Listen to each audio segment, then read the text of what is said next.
And welcome to the first ever episode of our show. What do we call this episode 1 or 0, technically? 0? It's Pilot? Pilot. I like that. Pilot.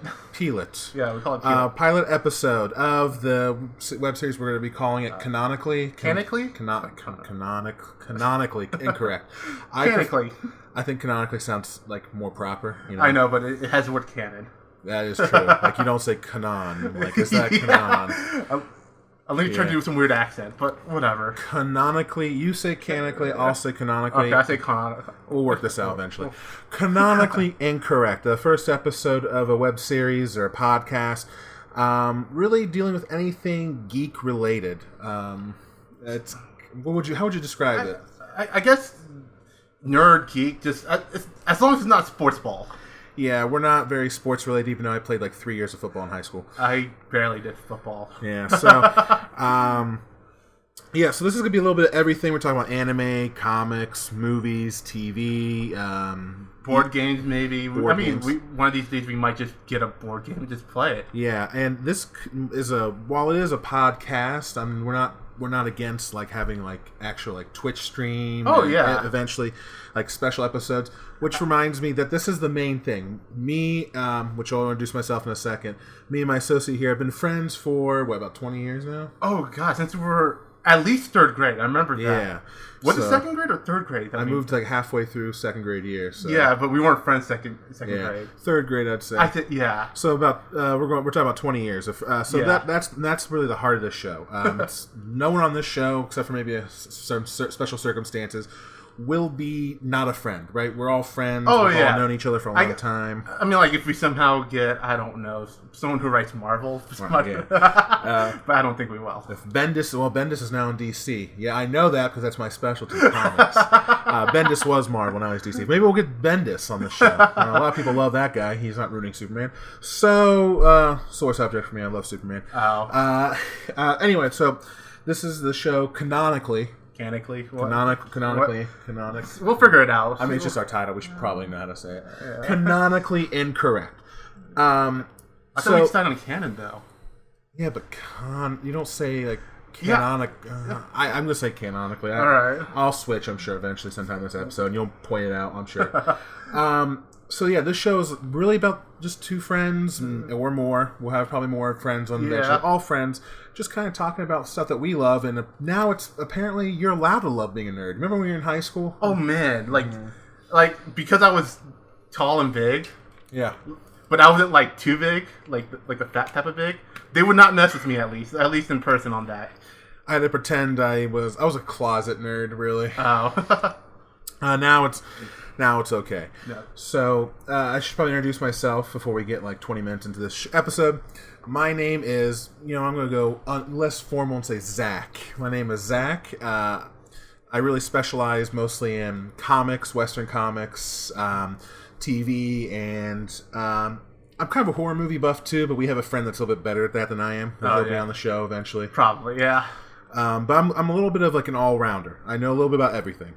My name's Eugene. I guess my specialty being anime. I like the Asian I am. Yeah, living up to stereotypes. Can't live without them. I mean, it's kind of a thing. But like, I do enjoy a little bit of everything to myself. But like, for me to like look at it, you kind of have to recommend it to me. Like, I will not like go out and find a comic on my own. Right. Now, our friend, I call him Choi Boy. Yeah, I mean, I think we'll never say his name. Yeah, no, ever. Never. My friend Choi Boy, he's actually into comics recently, right? Yeah, Batman? He got into comics recently, yeah. Batman. He's been collecting detective comics and stuff like that, which is cool, because he is Asian. He is not living up to stereotypes. He is probably like the least Asian stereotype I know. Right, except he plays League of Legends. Oh, I mean, okay, that's just in the blood, all right? Yeah. That's in the blood. That's not the stereotype. No getting around that. So really this show's a little bit about everything, and it's going to be a lot like this, and I want to point out that it is rated R, TVMA. Like, it's not really R, but at the same time, it's not really T, you know what I mean? Yeah, I mean, I'm definitely going to fucking cuss at some time. And, I mean, fuck. I will too. I mean, I will fucking say it, and I won't fucking realize it until I fucking say it, like, now. Yeah, which is, like, probably a good thing. We're probably never going to be sponsored, I would say. I mean, if we are, send us money, Coca-Cola. Yeah, Coke. Or Pepsi. Coca. Whatever sends us money tastes better. Yeah, Coke. If anyone ever says is Diet Pepsi okay, I just look them right in the face and I said those words have ruined my day. Okay, Diet Pepsi's terrible. It is. Like regular Pepsi's so much better than Diet Pepsi. Oh yeah, it is. So yeah, we're not gonna be sponsored. We're just gonna be talking about stuff. It is gonna be adult oriented, but we're not gonna be overtly. We're not gonna talk about. Yeah, we're not gonna be over. Yeah, my genitalia is off limits. Yeah. First episode. I don't think we're ever gonna talk about that. Yeah. At least. And we might make jokes about that kind of stuff. We might be political or canonically incorrect. That's canonically? Canonically. Oh. But that's the point of this point of this web series. We're really not going by norms, and we're also discuss things that geeks like. I don't know if you can follow us. I do want to do a quick plug. Follow us on Twitter at. Oh my god! I need to know the handle. I don't remember the handle either. Canon_incorrect. Conan? Canon, when you say it like that. Canon, when you add the clee. All right. So it's Canon_incorrect at Twitter. So if you want to follow us there, that's where you'll get news and where we're going to post this and when episodes are going to air. And this is kind of a pilot, as we were talking about, not really a... Yeah. This is kind of like freeforming. We're also seeing what needs to be changed. Exactly. So if things are off, we're working on that. Yeah. And the news isn't going to be very fresh this episode because we kind of rushed to get down some basic stuff to see what works. And what doesn't literally figured this out like 2 days ago, something like that. Yeah, Sunday actually. Sunday? I have the. Oh yeah, Sunday. You're right. But we couldn't go fast enough. Yeah, I have it on text just in case you try to Zuckerberg me out of this podcast. So I don't think I can Zuckerberg on this one. So well, my sister can because actually she came up with the name kind of. Oh, you know what? You know what? We got to murder her. Maybe. If you're listening, just kidding. So yeah, let's talk about the first subject, and really there's gonna be several, but the first thing we're gonna jump right into, and this is kind of a summer special, right? This is like currently going on right now. Yeah, E3 is in what's today's we're recording this Thursday. E3 starts Saturday, so yeah, and then like. We're doing current stuff. I guess in a later episode we get more specific. Like if we're talking about like TV show or anime, we're talking about this season, this episode. But eventually we'll go down and go to the nitty gritty of it. Right. Maybe have the other person watch a little bit of whatever we're talking about to at least know what we're talking about. Yeah, I'm all for it. If you want to recommend me something, because I've been telling you for a while, I've been wanting to get into anime and I can't. We'll get to that in a second. Nothing is really grabbing me right now, except for one specific thing, which we'll talk about. Yeah, and I would say, I do like to watch a lot of anime. I do watch like almost everything till like episode 3 or 4, and to be honest, like nothing this season, for the most part, has caught my eyes. Segue into the anime discussion. So yeah, might as well segue into it since we've already been kind of talking about it. So the first subject of this podcast is top 3 favorite anime running for the spring season. And we're talking about seasons. It doesn't have to be a brand new anime, but for the spring season, we're going to give our top 3. Not me, because I'm going to give a couple. Yeah. But our resident stereotype Asian here will give you his top 3, and he's going to go first. So we're going also to say that we're going to say it in English, because the thing is, like, if you're an anime nerd, you would know both names by now, but if you're somebody who is not into anime, you would have a hard time looking it up. So by going with English, I think it's probably so that everyone could at least understand what we're talking about. Yeah, he's really doing that for me because he knows I'll butcher any Japanese pronunciation. So, I mean, canonically incorrect. Canonically? Alright. So go ahead, Eugene. Give us your number 3. Number 3 is, I really can't find one because there's nothing that caught my eye. I mean, like, I've been looking at some. I see, like, I guess, like, if I had to pick one, it'd be, like, Friend X. But yeah. What's Friend X? I've never heard of it. It's basically Evangelion, but then you throw in more cute girls. That's pretty much it. You can't go wrong with cute girls. But, like, they're also, like, 13-year-old, and it kind of throws me off. And like, oh. They're always, like, the oldest you see a high school. Right, that's what I'm saying. I'm like, I'm a 30-year-old man. The cops would be knocking at the door any moment now. Yeah, well... I mean, at least you're Asian. Yeah, we were actually talking about this. Like, this season hasn't... Really, the past couple seasons, nothing has been really jumping out at us. It's been a very bad Really, a couple years almost. Except I mean, for every so often, there's a good anime, and Yeah. I really like it. What's my number 2 being is Fist of the Blue Sky. All right, what's that? It's if you've seen Fist of the North Star, it's like the prequel to it. So it's got this old 70s vibes to it, which I love about the series. Mm-hmm. But the problem I would not put as number 1 is like the animation of that is very choppy, and it's like in 3D, like this 3D rendering. Yeah. And with it being in 3D rendering and choppy, I cannot stand that animation style. Like, I do love the whole story and all, Right. but like the animation just makes it a downer that I can't like actually fully recommend it to anybody. So this is a prequel to Fist of the North Star? Yeah, it's a so prequel. Is this about the master of Kenshiro, whatever his name is? It's pretty much the his lineage where he learned it from. Got it, because all I know from that show, the original, is... they do that too. You can't see me because it's a podcast, but I'm doing like his punches. And then he says something along the lines of, "You're already dead." Yep. They blow up somehow. Yeah, I think that's pretty much the series too. But Yeah. like it's in our timeline, like more like the 80s. Okay. So like it's got that 80s feel to which I love. Right, because Fist of the North Star is actually in the future. I think it's like in 90s because Which is the future for that. for when it was written. Yeah, that's the 70s or yeah, it early was like in the 80s. 70s. Yeah. So like it's really I really like it. The story's good, but like the animation, it's just bad. How's the action? I mean, I know you said the animation's bad, but is the action at Action's least? all right, but it's one of those things that like because animation is kind of choppy, it kind of ruins it sometimes. Right. But like, I do love the story, and it's probably because you know that's the stuff I like. No, I understand. Yeah, so like, which also leads to number 1, All right, what's number 1? which is also your number 1 too. Yeah. My Hero Academia for this season. Yeah, and that's obvious for me why it's my number 1. Why is it your number 1? So once again, the story's pretty good, except for the fact you got to fight the League of Villains and the League of Villains. I mean, but at the same time, I don't feel like it's not supposed to be more than that because it's supposed to be taken quite lightly. I feel like it's not super deep like it's like Evangelion's supposed to be, but. Right, and I do want to mention, because this is one of the few animes I do watch. Yeah. Season 3. We're talking about Season 3. We're talking only Season 3. Only Season 3. And the reason why I love... I mean, it's a hit, really. Almost everyone knows about this. I mean, if you're listening to this podcast and you're a nerd, odds are you've at least heard of it. Yeah. And the reason I love it is I'm a comic book Western.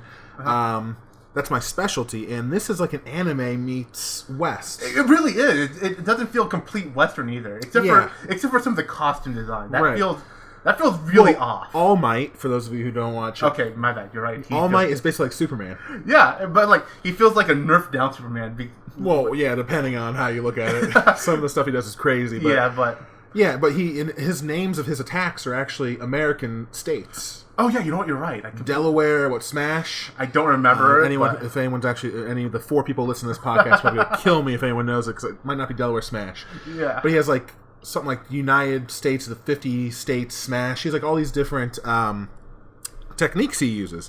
And so it's very Western. He represents kind of the Superman. He has that like optimistic...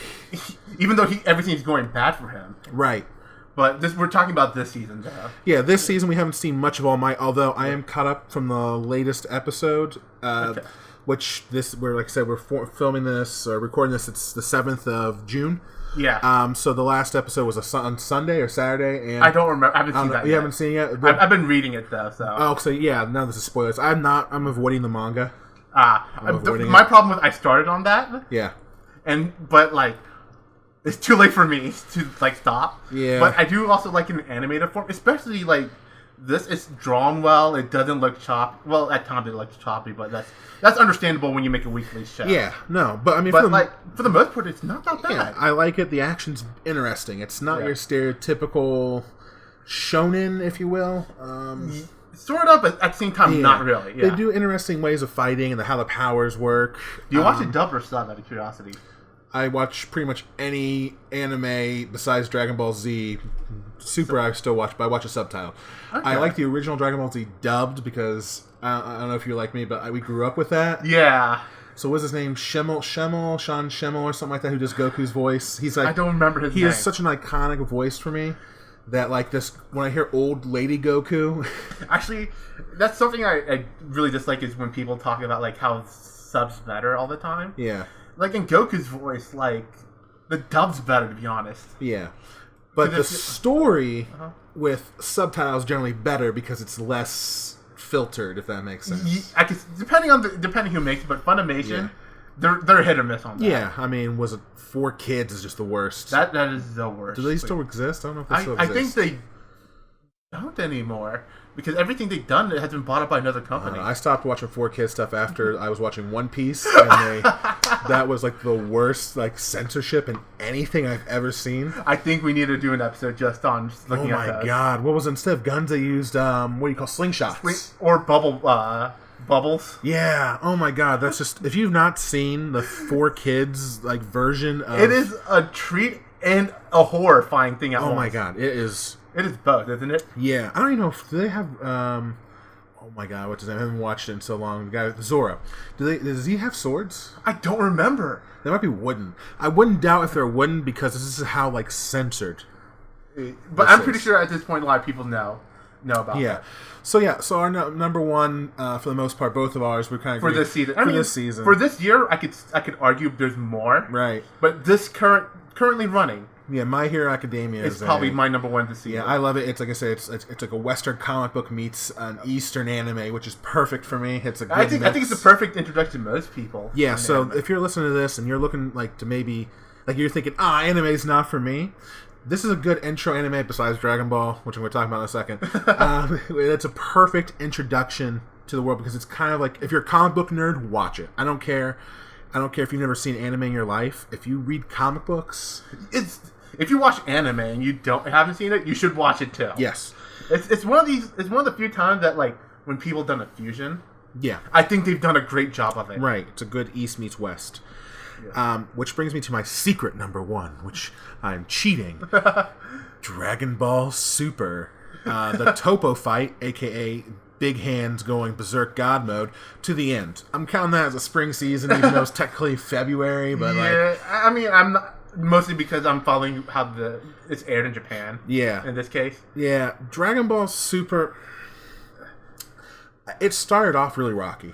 The movies are good. I know we've had this. The first 2 movies are great. I feel like that they should have had those out first. Maybe extended it so that it's actually anime format, but not extend it too much because that always leads to a lot of filler, and that's always not a good thing. Right. Here's my suggestion: if you've not seen Dragon Ball Super, watch the first 2 movies. Skip 50 episodes. Yeah, skip like the first 50 episodes because it's just a retelling in a worse way. Not only is it a worse retelling, they add more stuff to it, which adds nothing to the story. Yeah. So Dragon Ball Super's had its highs and lows, and then they're in this World Tournament series for the fate of the universe. Essentially, there's like all these multi-universes going on. I love how they bring back everybody. It's really good. It starts off a little rocky though. That arc. Oh no! Like when they try to introduce all the other world, some of them are like, "Why are you showing us to this?" There's a few highlights during the early part. We were talking about how we loved Master Roshi. I mean, not that. I'm talking about like when the other worlds fight each other. But right. Yeah, Master Roshi. Well, even like there's some like very filler-esque episodes like Krillin. I was really excited to see Krillin show off in that. Oh yeah, I was excited to see him too. It was a blah fight. And then like it just felt like the moment that because like they showed up a moment leading to Krillin trying for the tournament like everybody else. Yeah. But then when his time came to show, it was what? Yeah, I mean Master Roshi put up a great Master Roshi hell of a. His training regimen was also amazing. Yeah, I loved how he. I'm not going to spoil it. 'Cause it's so awesome how what his training was. But let me put it this way: he's getting over a weakness. Yes, it is great.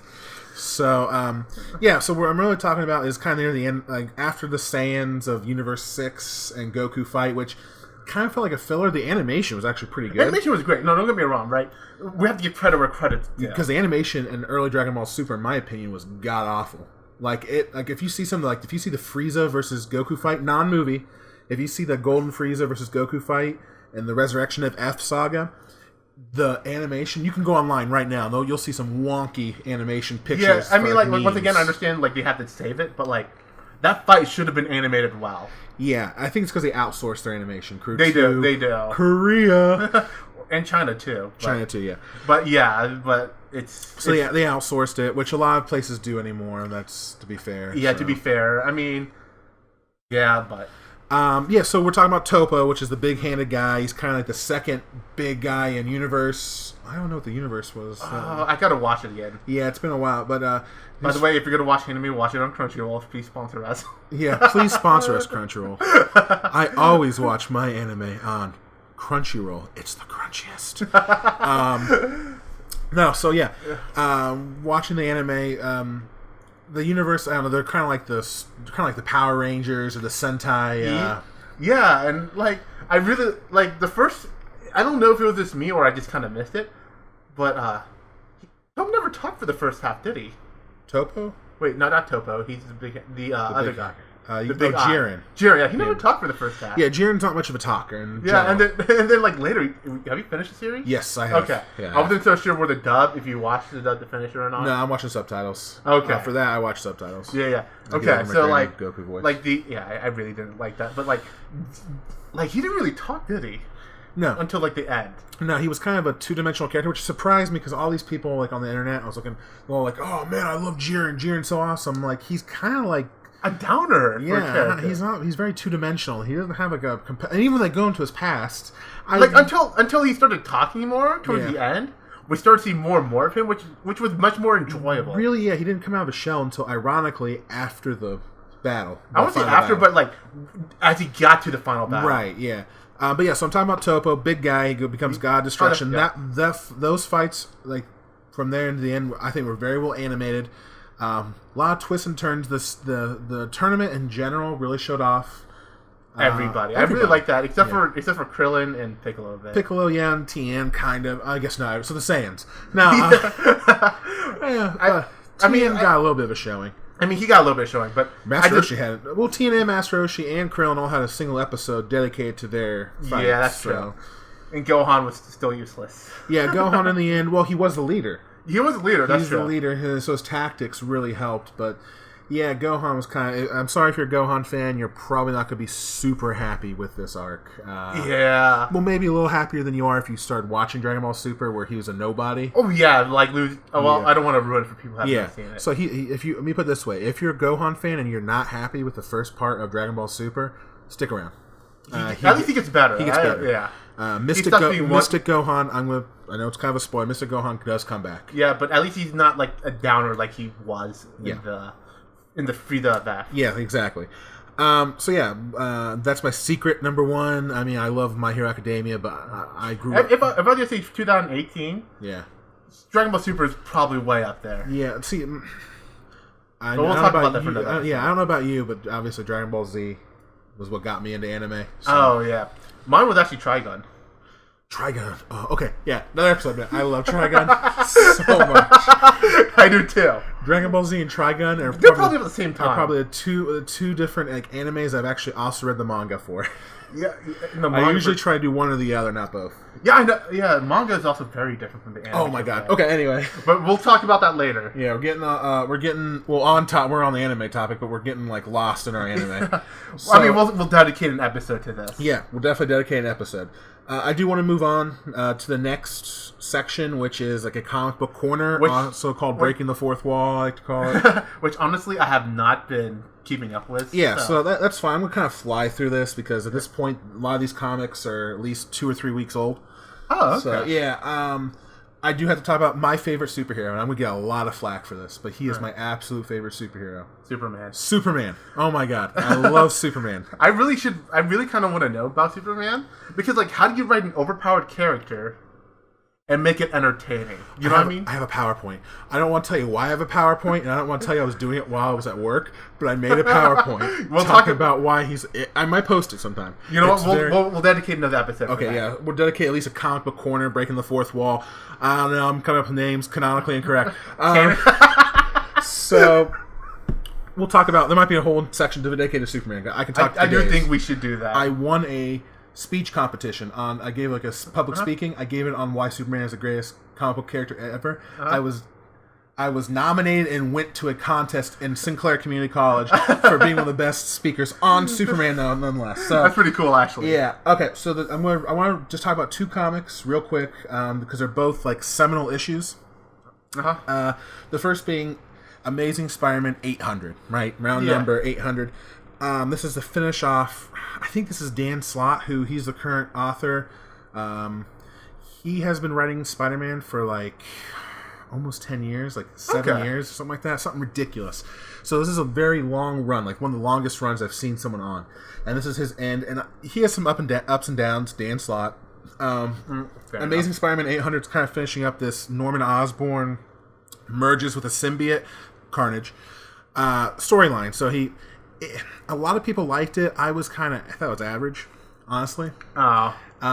There's a death. I won't say who. Someone does die. Uncle Ben. Oh, my spoil it. Yeah, Uncle Ben dies. Back in issue 1. The only thing that's like consistent about Marvel is Uncle Ben dies and never comes back. Well, he comes back, just never stays. Like, they'll have like an alternate dimension version of Uncle Ben give a rousing speech, and Spider-Man's like, "Yeah, I killed you in my universe." So there is a death. I will put it this way: some fans, if you're a fan of Amazing Spider-Man, following it for a while, you might be upset with the death. I didn't think it was a major death. I know a lot of people are fans of this character, so there is a death. And it does conclude. Well, I guess there's more than one death, but one death, really. And this concludes that. So I'm gonna give it out of 5. I like 5 instead of 10 because I'm cool like that. I do like it out of 10 because with 5 being average because it's in the middle. But all you do is divide it by 2 because I do 0.5s and all I know. that. I was about to say that's the same thing. But like if I give it like a 5 out of 10, all of a sudden people are like, "Oh my god, that's a failing grade." Like, no. I mean, as average. Yeah, I think we need to stake that. Our rating should probably be on a scale of 1 through 10. Fair enough. 5 being in the middle. I'm going to have to probably say this more than just this episode. Then we'll do 1 out of 10. Okay. As we go. 5 is average. 5 is average. 5 is average. Do not say that as bad. I'll say this. 3 and lower do not at all. 5 to like 7 for me is average. 7 to 8 is kind of like above average. And then 8 to 10 is, what are you doing? Read this, watch this, etc. Yeah. We'll go with that. Amazing Spider-Man 800, I would give it like a 6.5. 6.5? Okay, it's not bad. It's at the high end of average. It's something that you can read and not be disappointed. Yeah, there's a lot of action. If you like action, this is the thing for you. I just think it was tightly wound up. It was like they tried to end it really quick. If that makes sense. Oh yeah, I can see that, especially if it's someone's last one. All right, so that one came out I think like 2 weeks ago at this point. Yeah, maybe a little over a week actually now. So then the last one I want to talk about real quickly in this section is Action Comics 1000. The reason is Superman, my favorite. Yep. 1000 is a huge thing. For those of you who don't know, Superman's obviously the first and original superhero. Oh, okay. So, superhero. I mean, you've had heroes before, but he's the first. Action Comics 1000 really is kind of like a compilation of different stories. Okay. By different artists and writers. And the last one, I'm pretty sure it's the last one, is written by Bendis, who we talked about kind of. He used to write for He used to write for Marvel. He wrote Ultimate Spider-Man. He's written Alias, which is where Jessica Jones. If you watch that on Netflix, there's a comic series written by Bendis. He's the one who did it. Brian Michael Bendis. Alias. Okay. And Alias is about Jessica Jones and all that. So he was for a long time for Marvel, and then he left Marvel recently. I mean to be fair, right? Mm-hmm. It's really hard to stay in like that industry, and I don't blame him because he does need a job. That's right, and he's a very prolific. Canonically. Prolific. He's a prolific writer. I mean, if you're into comics, you've heard of Bendis. And he's very controversial. A lot of Superman fans were freaking out when Bendis was told that he was going to come to the comic. Oh. I included.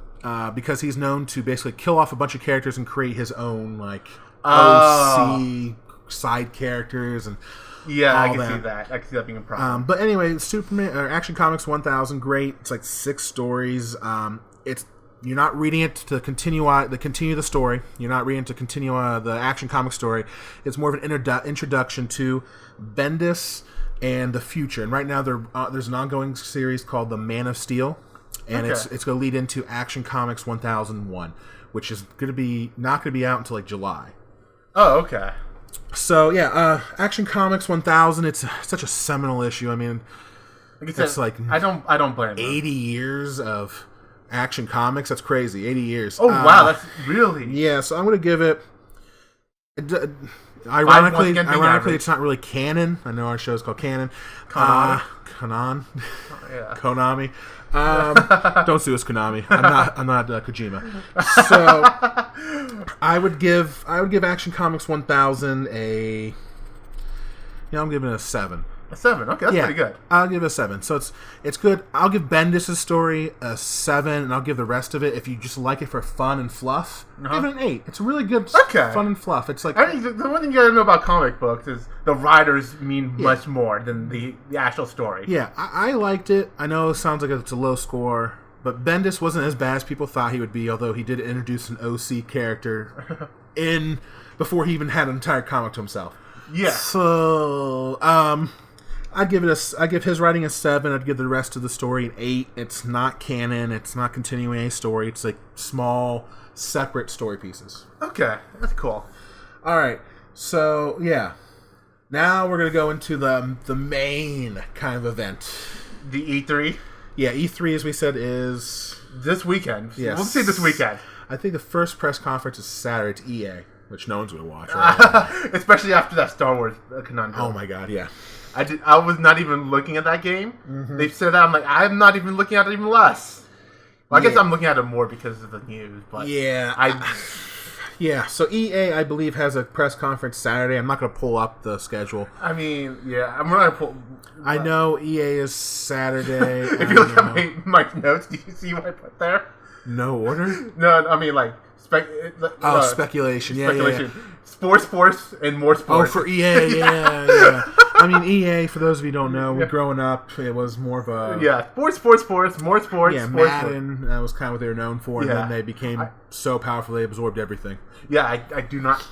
that's what I always suspected from every year. All right, so Eugene, why don't you go first? So what we're going to do is we're going to talk about really our top 5... We're gonna, in general, just E3, but really our top 5 most excited or wanted. So sometimes we're going to kind of speculate on some of these reveals. Oh, yeah. So, like, mine is in no particular order, and I only have 3. Because one thing I like to do is be surprised genuinely by stuff like E3. I feel like that brings a little, like, giddiness to it when you actually see something. Yeah. So I try to not, like, look at stuff, what's coming at E3. I mean, some of the stuff I've been spoiled because the internet. Right. But, like, the stuff that I'm really excited for the most part, is, like, a lot of Nintendo stuff, really, I feel like. I want to see them bring back a Kirby thing, I feel like. Right. Didn't they release a Kirby thing not too long ago? Did they? For Switch? Yeah. It's like a multiplayer Kirby game. Oh, yeah. But I'm hoping that they revitalize something, it. Yeah, because that's kind of more of, I guess, a side. Yeah, it's like a side game. Yeah. I felt like average. It's middling, they say. Yeah, I mean, like, I'm talking about, like, an actual Kirby game. Okay. Because, like, I feel like Nintendo's at least been giving the love treatment for their old IPs. Yeah. And I want to see them give like that same love to like Kirby, probably some to Donkey Kong, Mega Man. Oh, that's Capcom. Did you hear what happened like yesterday? Oh God, no. So Mega Man X is getting re-released. I heard about that. There's going to be like a... There's going to be some... This is what I'm actually excited collection. For. Okay. We'll get to that. Okay. Yeah, I guess traditionally, for some reason I've always thought Mega Man on... I guess Sony X, too. Yeah. But Mega Man X, they're doing the recollection. Yeah. And they're bringing something new to the recollection rather than just being all the game at once. It's like 2 parts, right? So there's 2 parts, right? Yeah. One for the PlayStation era, one for the Super Nintendo era. Right. But the one thing that they're doing is something called challenge mode. Yeah, I don't know if you heard about this. Yeah, okay. Go ahead and explain to the listeners. Just in so case. challenge mode is, they're now, we don't know the full details because I saw this page posted. They're bringing basically characters. It's like its own mode. We're not sure if it has its own story or anything.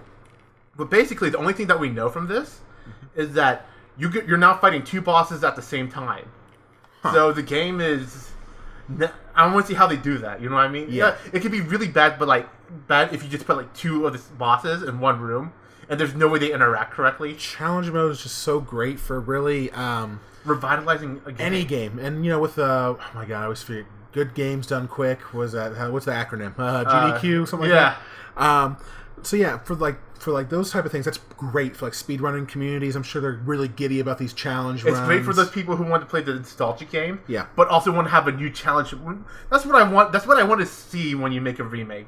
All right, so which also leads to why one of the games we're going to talk about later, why I dislike. Right. Okay, so Kirby / Mega Man. I'm gonna go ahead and give one of mine. Since we're on the Nintendo train, I'm gonna give my Nintendo thing I'm looking forward to, and I know it's already been announced. I just want to see more about it. Metroid Prime 4. That's also something I saw, but like, as I played more Metroid Prime, I liked it less and less. So I was not excited for that. Agreed. Second one's my favorite. Third one is definitely the weakest by far. And then there's that one that Ninja Theory, I think, is the one who did that. Team Ninja. Yeah. Yeah. And so like I was like, oh. And then when they remade the Metroid 2 for the 3DS, right. I was like, oh, that's all right. I mean, I feel like they could have done better. Well, let me put it this way: they've got a lot of good graces, or a lot of good kudos, because was it last E3? The E3 before that, what they announced was the Metroid like Bounty Hunters or something. I don't even remember. It was destined to fail because everyone was so excited for a new Metroid Prime game, and then they go, not a Metroid Prime, not even a Metroid game. It's in the Metroid universe. Love us, and everyone's like, are you kidding me? I mean, we also could talk about the Smash game, but I've been getting less excited about this. Smash games are all the same to me. You just introduce a couple new characters. I feel like they get worse and worse because they try to... Well, agreed, because what in like these tournaments, you see these fighting tournaments, which version of Smash is the more popular one? It's the... Depending who you talk to, yeah, it's either 4 or Melee. Yeah, so they only play no one owned a Wii U, so I guess no one really plays the Wii U, which is 4. They still play the Wii U still? Well, that's because it's the newest one. Yeah, and like, thing is, right, I feel like they only play that because it's the newest one. They don't play it because they fully... I mean, I do know that some people probably do play because they love it, right. But I feel like a lot of people play because it's the newest one, or they think Melee's old and is on its way out and don't want to get into it. Right, so, we're not really going to talk about Smash Bros. We're not going to talk about... it's not really on any of our lists. Metroid Prime 4 for me, mainly because Nintendo really needs a strong... I do think IP. I mean, we could bring a Kirby back. I mean, like, if they made Prime 4 much better, I'm really excited for that too. Prime 4 can be the Switch seller for that and Pokemon, but that's a whole other story. I mean, I think it's a remake right now that's coming out. Oh, there's 2. Yeah. It's a Pokemon Let's Go Pikachu and Let's Go Eevee. It's 2 versions. It's a remake of Yellow, pretty much, with a couple of I'll talk about that in the miscellaneous potpourri. Because I do want to talk about me playing another game that I haven't played in a while. It's a Pokemon game. So yeah, Metroid Prime 4 for me is. You know what? Now thinking about it, because Nintendo has been given the love, I'd also put Metroid 4 on that list. Yeah, because they've been giving love to their new old IPs lately, and I love that. Agreed. All right, so why don't you give us your next one, Eugene? I think I gave you all that I have. Well, I have Nintendo Switch ports because I do think that they're starting to bring out ports. Mm-hmm. And I want to see what they could do with on a to-go console like that. Right, which we will talk more about when we get to your review, because we both have a review of a game, not necessarily new, but newish. We did both review the game, and one of yours is a port. It is a port, but you haven't. I know you're not reviewing it for the Switch, obviously, but it is on the Switch. It's going to be out on the Switch soon. Yeah, I hope the Switch version is better. Yeah. So we'll talk about that. That's really the only way I'd buy that port, to be honest. Yeah. But, all right, so let me go to a couple of mine. I'll just fly through, because a lot of these have already been announced before. Spider-Man for PS4, obviously. Obviously with you. And we know Sony said that they're going to focus on 4 games. It's going to be Spider-Man, the Kojima's new thing, Death Stranding, Last of Us 2, and I can never say the Ghosts of Tsushima or something like that. I don't So remember. we already know those 4 are going to be the highlight or the focus of Sony's press conference. Yeah. I'm really excited for Spider-Man, Western comic guy. So Spider-Man being in my top 3 favorite heroes. I was not interested in almost any of those. So yeah, Spider-Man. Yeah, Ghost of Tsushima kind of. It's on my list. Yeah, I mean, I kind of want to see. Like I said, it's one of those things that I want to be surprised by when I see it. Yeah. So yes, I got Spider-Man, and here's kind of an interesting one. I didn't think I was going to put on my list, but the more I thought about it, the more I thought how interesting it would be the potential in this. Rage 2. Yeah, no one even knows Rage 1. Rage 1 came out 5 years ago. It was an average game, and no one asked for a sequel. We got a sequel. Yeah, I didn't even know about it myself, but right. Once again, I've been trying to keep a lot of it secret. It looks like a potentially a Borderlands-esque game. I do love that aesthetic, though. Yeah, it's like a Mad Max. It's made by the same people who did the Mad Max video game. Oh, so if you've played that, that's actually a pretty good game. A surprisingly good game, right? So it's like in a Mad Max world, but with the loot of a Borderlands and the craziness, which hit or miss the humor for me, but of a Borderlands thing. I do love that, by the way, that aesthetic so much. I think I guess that's also kind of why I also like this is North Star. Yeah, Because it's sort of the same aesthetic. Yeah, it really is. Right? Post-apocalyptic. And I do love that. That's why I guess I really... Yeah. So yeah, Rage 2, I know a lot of people are like, blah, on it, but, I'm excited to see what they can do with it. I mean... Because they wouldn't make a sequel. We gotta give it a chance, at least. Right, I mean, they wouldn't make a sequel unless they had some idea what they're going to do. Okay, number 2 on my list. These are really not in order, but... Fair enough. This is more of a speculation. There's rumors that a Superman game is going to be announced, and it could be announced by the time you guys hear this, because apparently there's a special presentation going on tonight as we record this. Warner Brothers and Montreal, I think they're gonna announce Ubisoft Montreal, which does like the Arkham games, Rocksteady. They're having an announcement tonight, and could be the Superman game. It sounds like it could be knowing everything put together. When I drive home and I go on YouTube and excitedly see what they announce, I could be surprised. Or after we're done recording. And this is not a speculation anymore. By the time you guys read this, but the Superman game, and there hasn't been a good Superman game. The worst. What's the worst video? One of the worst. It's always like the king of worst video games ever. Yeah, Superman 64. Yeah, I'm thinking to myself, what good Superman game has there been? There's only been there's been actually a lot of Superman games, but yeah, like good one. Keyword's good one. Yeah, none. I mean, like without talking about Superman, like the love for Superman. Because when I'm talking about games, I try to at least rate them. Right. I try to keep my Canonically. My love for the story. Yeah. Out of that. Yeah. I just rated my favorite superhero's seminal issue a 7 or. Yeah, I know. That's what I'm the same way. Yeah. Like and I feel like there has. I mean, if there was one, I have not played it. Yeah, I agree. So I'm excited for this potential one. It's supposed to either be made by Rocksteady or Ubisoft Montreal, whatever they're called, and the Ubisoft Montreal is the ones who did.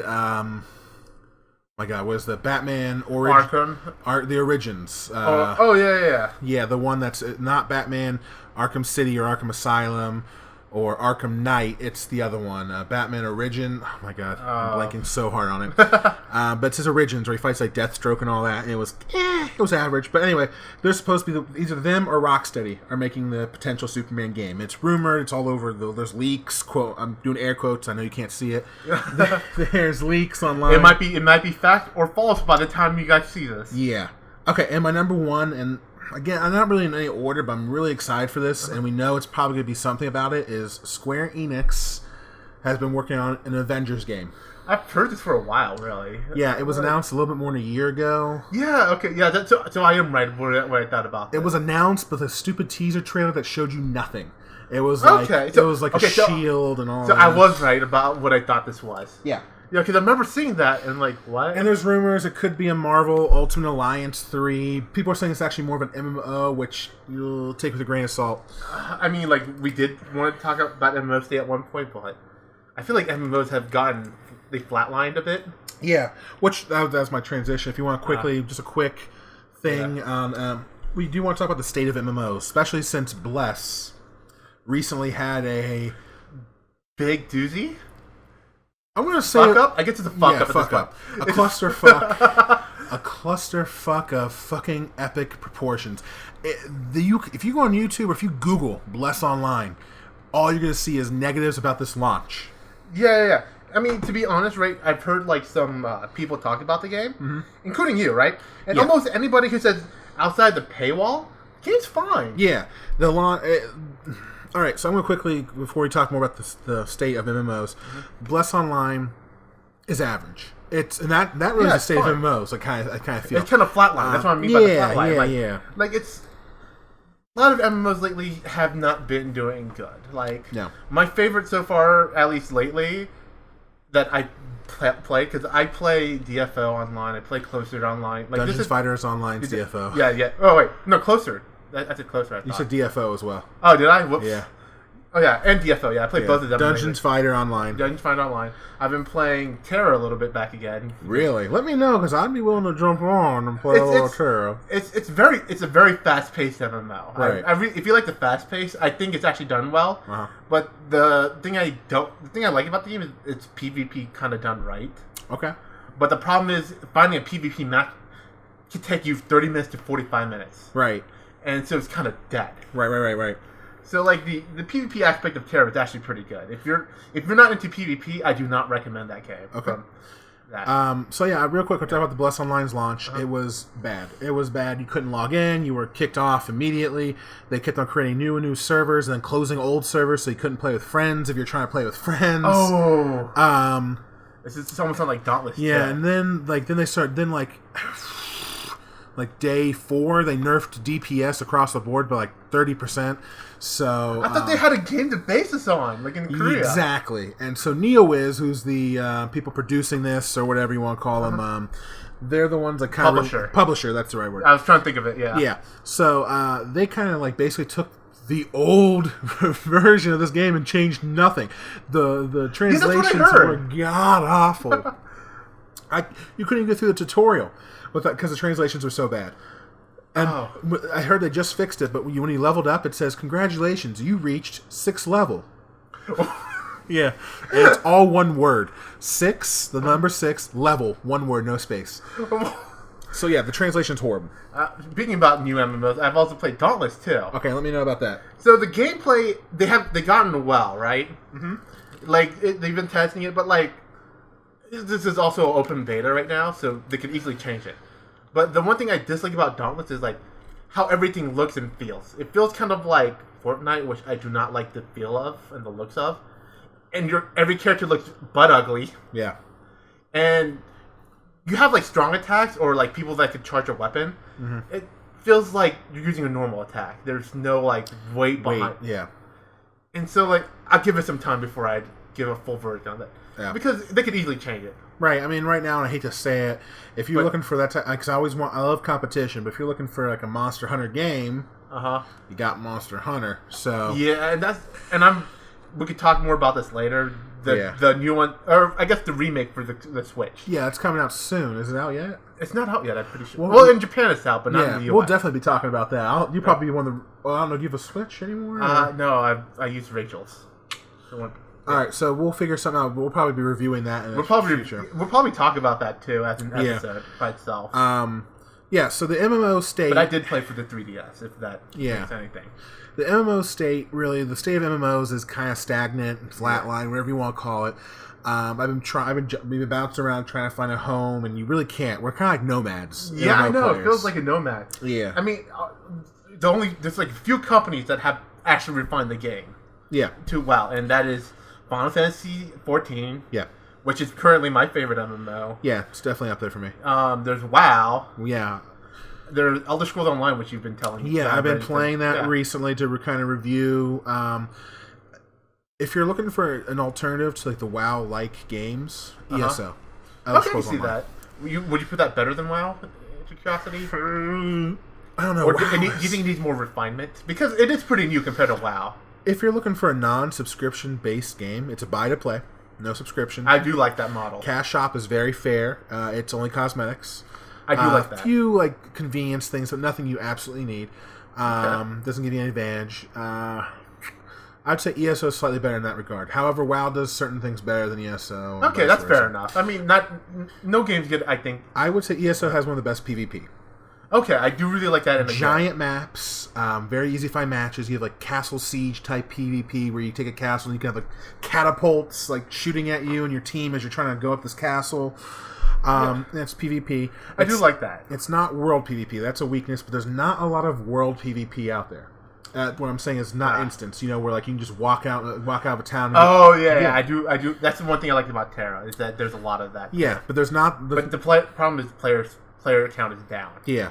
And you're not seeing a lot of that in any new MMOs. Like, I don't think... It feels safe a lot of MMOs. Bless, I don't think Bless has open world. I think they have... They might. No, they do. I take that back. Bless does have, but it's at a later level than I got. Okay. But yeah, a lot of MMOs are not going that way. So really, the state of MMOs now, I would say... Has kind of flatlined. Yeah, stagnated. We're all looking with bated breath for the next MMO, but there's really nothing that you can call home. Not yet. I would say the big four. Here's my big four. WoW. Final Fantasy 14. Okay. Elder Scrolls Online. And I'm not into it, but a lot of people love it. Guild Wars 2. Yeah, I'm not into that when we played a little. Yeah. I like it was nice, but I don't know if I'd get into that all the time. It's hard for me. I don't know. Yeah, it's hard for me to really. I don't know. The skills are okay. I hate, and we were talking about this. I hate when your skills are bound based on your weapon. Oh yeah, I hate that too. I wish you could. That's one thing I like about ESO. You can be a mage and equip a sword and shield. Oh. I hate that if you're a mage, you have to equip like a staff or a wand. I love that. And that's why I think that's why we also like Path of Exile a lot too. Yeah, Path of Exile, which is kind of like an MMO, but I guess it is an MMO because it's massive multiplayer. Yeah, but it's not an open world. Right. Path of Exile. We'll have probably. I'm gonna have a list of AARPGs or Diablo likes in a future episode. I think we should at least try them all out. At least before. Well, I have, but yeah, okay. You definitely need to. I need to try them out at least. We could talk about that. It's working. I'm going to have someone to play with. I mean, the thing is, I'm willing to try a game that's good. Right. Or for something like that. You know me and Diablo games, man. I think the only ones you've recommended me are the not terrible ones. Yeah. Yeah, I've played through a lot. Yeah. So, yeah, that's the state of MMOs. Those are near and dear to our heart because we really want that to work. We'll have more discussions. I think that's actually... No, I think card games first, and then MMOs was like the lover of life in that order. Yeah, yeah. I'm trying to remember childhood, and I think that's why it's important. Childhood. Oh man, remember? That's going to potpourri. That's going to potpourri. Potpourri, yeah. I got a lot to talk about the card game world. Okay, let's move on. So movies. Okay, so we're on the movies, TV shows. So this is for the cinephiles out there who really love the cinema. We got a couple things we're going to talk about in this section. Mainly, it's kind of a summer section, kind of a summer episode pilot. Top 3 movies of the summer and why. So what are the top 3 movies you're looking forward to, as well as the top 3 TV shows of this past year. That's fall 2017 to really summer now 2018. The embarrassing part about that is I have not been watching recent TV. Yeah, because I've been trying to catch up with everything. Yeah, you told me what show are you just catching up on? I'm finally catching up to Breaking Bad. Jesus Christ! I have you know how far I'm in what's it called, Game of Thrones. God, don't tell me. I'm going to be so upset. I haven't watched the first episode yet. It's better than my one friend. My one friend's seen I've been meaning to watch it. She keeps saying that she's seen the first 2 episodes 3 times. She just can't get into it. I'm like. I mean, I'm pretty sure I could get into it. How can you not get into it? My problem is I'm playing catch up with everything else. Right. So yeah, this is gonna be kind of this is my specialty. I don't do anything but watch TV because I'm a cat I do nerd. not. So I'm gonna go ahead. I'm gonna start with my top 3 movies of the summer and why I'm excited for these. Really, this is no particular order, but kind of is. Number 3. Jurassic Park: Fallen Kingdom. This comes out, I think, later this month, the 22nd or something like that. I could not get into Jurassic World. Yeah, the Jurassic Park. Mostly because here's a fun fact: me and Zach both have masters. If we have not said that. Yeah. And my master's in biology. And when your master's in biology and you watch it, you're like, this can't exist. God, you're like my dad. Whenever Whenever I watch a historical movie, and I my master's is in social studies education, and I don't do this. My dad's like, well, that's not historical. Yeah, so I'm watching that. I'm like, yeah, it hurts my head a little.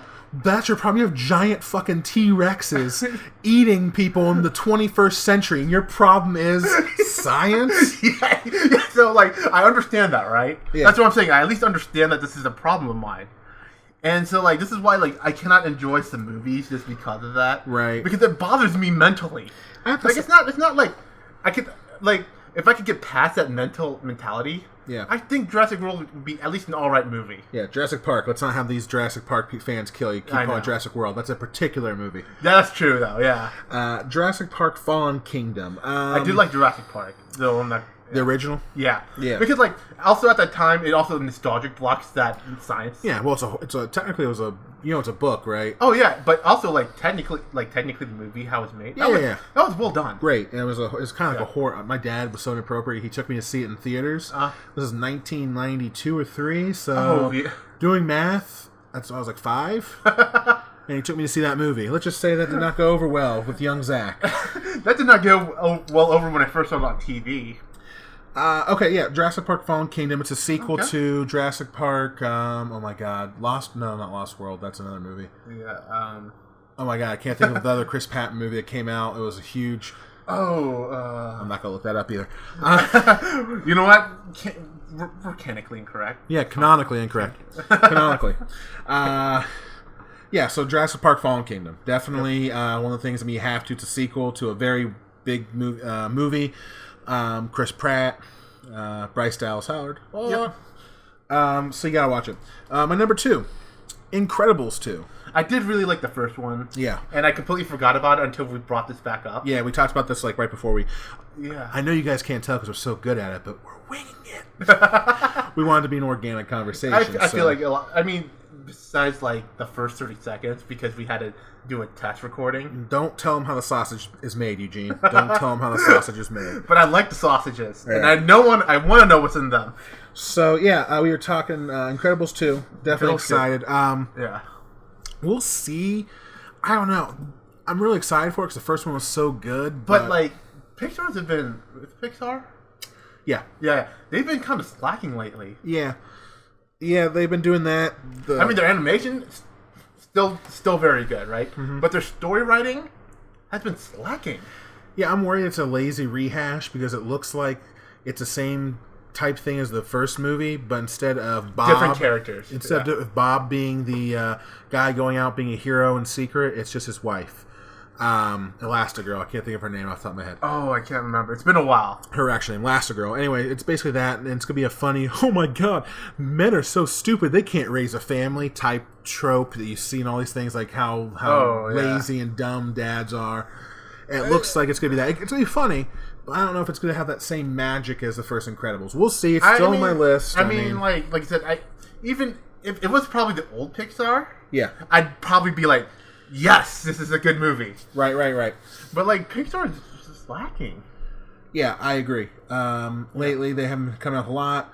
This one doesn't look like it'll be any different. However, as a huge of a comic book fan I am, the first Incredibles movie, I am really excited. For me, it's the Pixar part that I like about the movie. Yeah, I mean, there was a great animation. It'll definitely be a... it'd be great, and like, I wouldn't say like story outside the story, but like technically it'd be great. I would say we're trying to shoot like a weekly type thing for this podcast. Bi-weekly, weekly. So bi-weekly, bi-monthly. Bi-weekly? I don't. Bi-monthly means twice a month. So bi-weekly could also mean twice a week. Every 2 weeks. Weekly bi. So something I think that week is bi. Maybe. I don't know. I don't know what the sexual orientation of weeks are. Because bi means 2. So yeah. So anyway, we're not sure how we're shooting this. We're really ideally this will be a weekly episode. We probably could easily do this a week. So anyway, so that being said, I bring that up because I'll probably review the Incredibles 2 either next episode or the episode after, depending on when it comes out, when we record too, and when it comes out.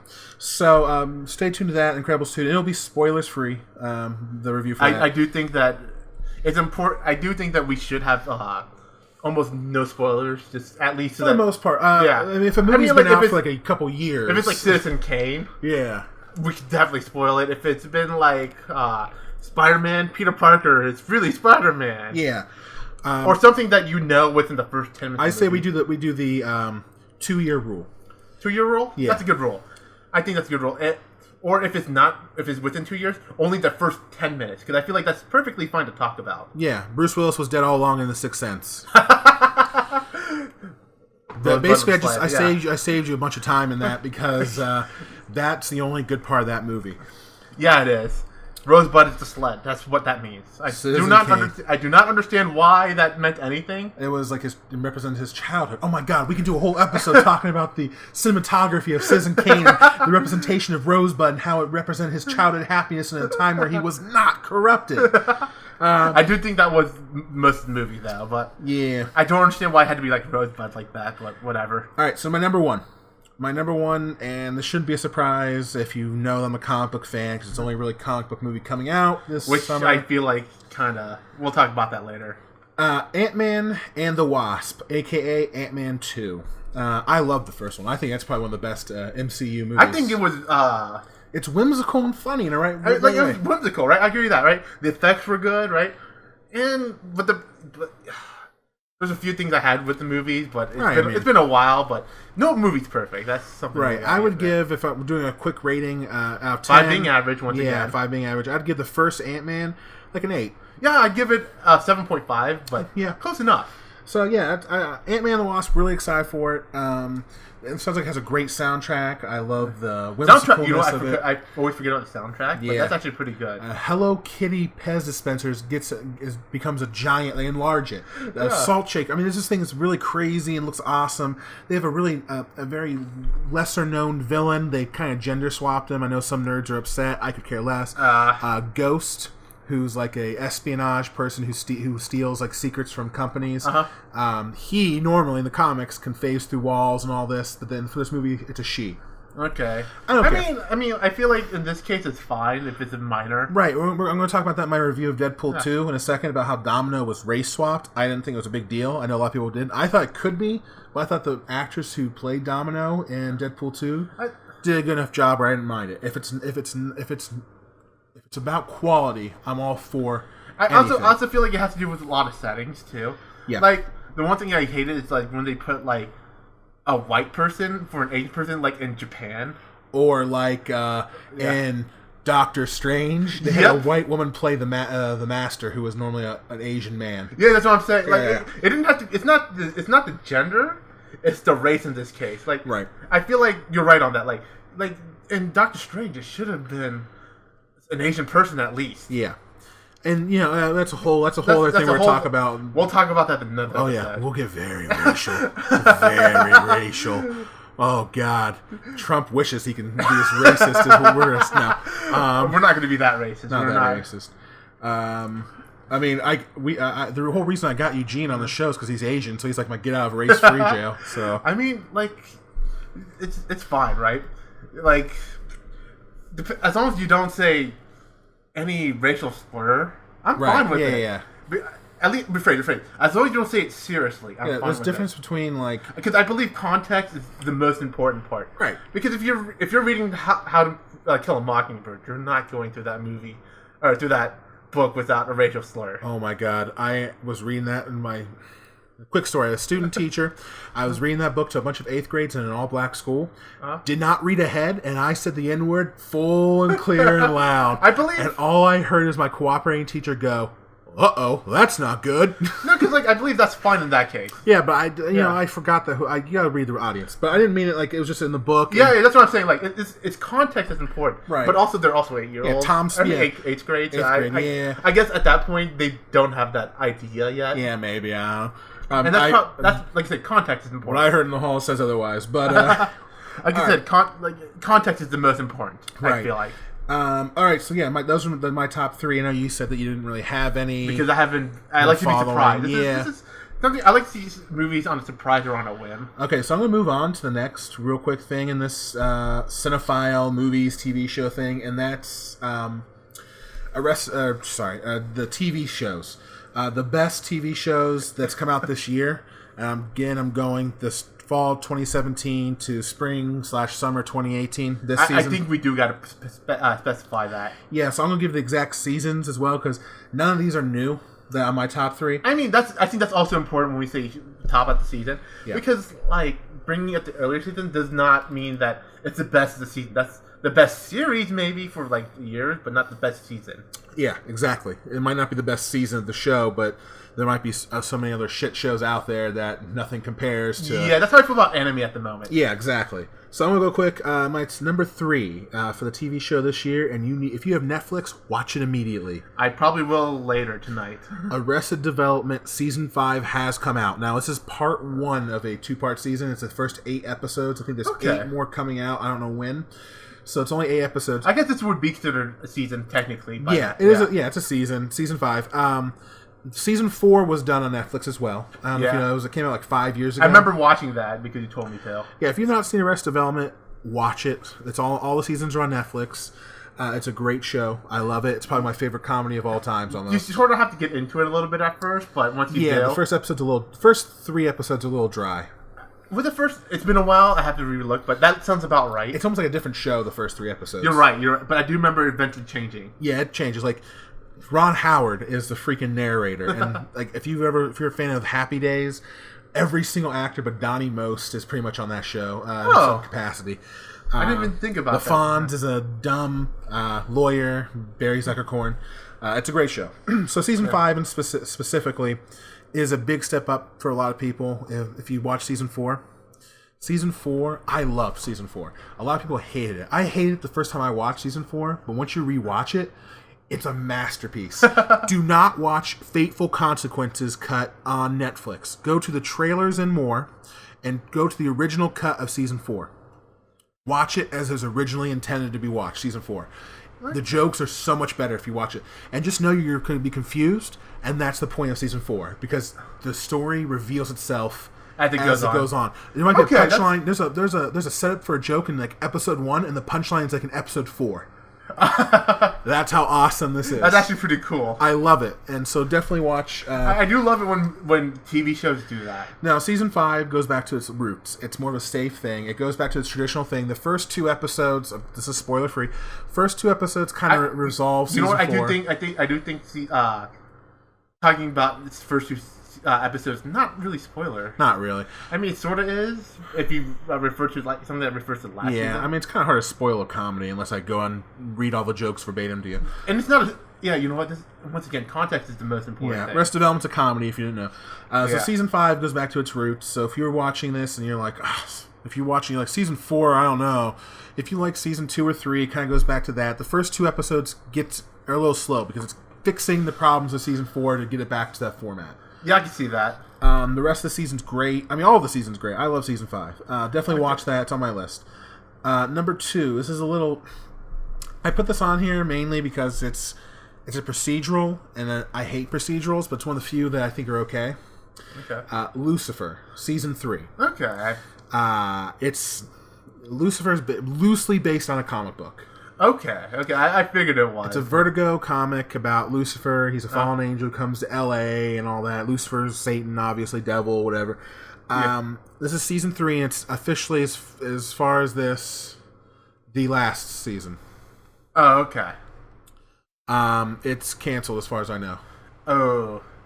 So they did a good job for season 3, but it had to get canceled. Yeah, as far as I know, so it ends on a cliffhanger if that's a big deal to you. That's kind of a deal breaker when I watch a lot of series. Right. But there's campaigns going on, Save Lucifer. I don't know what they're called. I'm never into these big save show campaigns. Yeah, stuff like that. So season 3 was pretty decent. First half was kind of bad. Second half was good. Tom Welling from Smallville, he was Clark Kent on Smallville, is a recurring character on this season 3. It's about the devil is bored with hell. He comes to L.A. and he solves crimes. Yeah, it's a crappy premise. They kind of make fun of it. It's good if you're into procedurals. And if you're not, it's fine. I just put on the list fair enough. Because there wasn't a whole lot. Like, Flash this season was terrible, in my opinion. I mean, like, sometimes when you make these lists, it's hard to put up a good list because sometimes there's like a season where you have like 5 good shows. Yeah. And you're happy. And then sometimes there's like seasons where there's only like 2 good shows. Right. And I feel like that's what you're putting on there. Okay, so my number 1, Gotham. This is a show I thought I was going to hate, and I've loved it since the end of season 1. Okay. This is Gotham season 4. There's one more season left. They are going to end it. I should probably watch that. They are going to end it, and this last season it's going to be amazing. There has an ending. It's going to be great. So Gotham, for those who don't know, is kind of like Gotham City before Bruce Wayne becomes Batman. And it's an origin of the villains more than anything. Oh, I actually did not know. I thought it was more going to be about Bruce Wayne. Yeah, a lot of people think it's going to be about Gordon / Bruce Wayne as a kid, and they are in it, and they are a big part of it.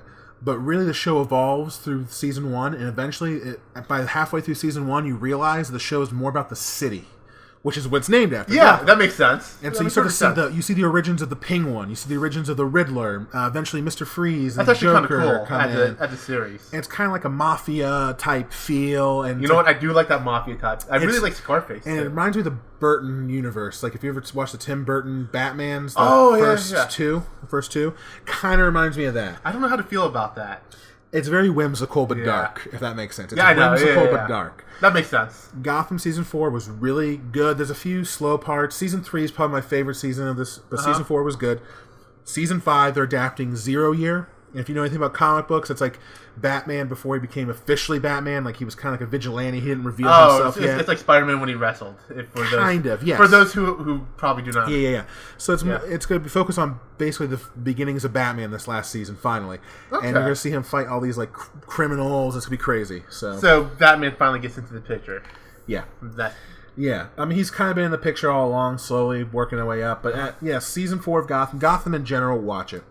Definitely a good show if you're into comics. Yeah. All right, so we're going to move on to movies that we reviewed. Yep. Should you go first or should I go first for this? Let me go first. Because I feel like mine at least has some conversation. Yeah, mine are going to be very straightforward.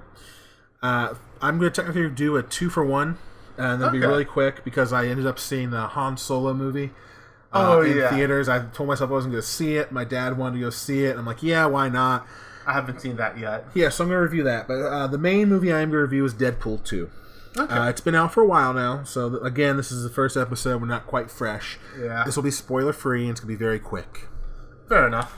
Deadpool 2. Basically, if you've seen the first one, you know what you're getting yourself into. Great movie. I love Deadpool. Deadpool 2, just as funny. Some of the jokes are a little hit or miss in Deadpool 2 compared to the first one. Yeah. But Ryan Reynolds nails it as Deadpool as always. I did feel like the feel of the movie was great. Like maybe some of the lines and jokes weren't funny. Right. But the feel, you know what I mean by this? Right. Like the sound, the way that the cinematography is. I felt like the movie did a good job. Especially in the intro. And the intro to this movie is amazing.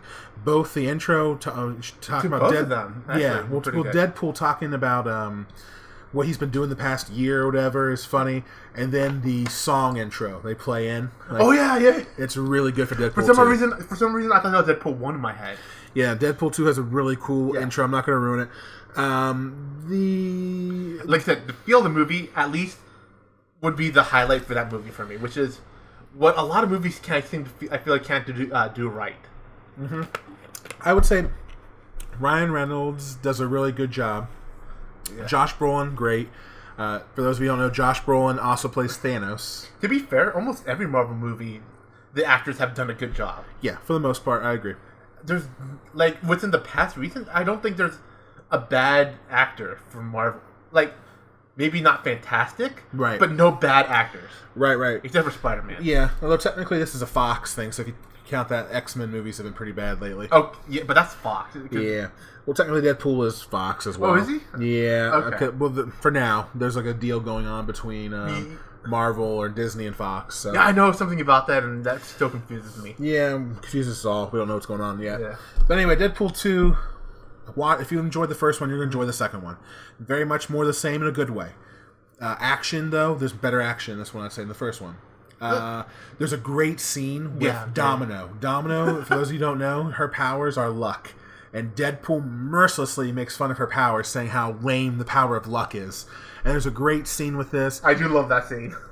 There's a great scene with a lot of this. So Deadpool 2, definitely a worthwhile watch. I you know what? Because I've seen the movie too. I'd probably give that about an 8 out of 10. That's actually what I gave it. I gave it an 8 out of 10. Yeah. Very good movie. Good movie. It's not a waste of money for the most part. Yeah. Unless this is not your thing.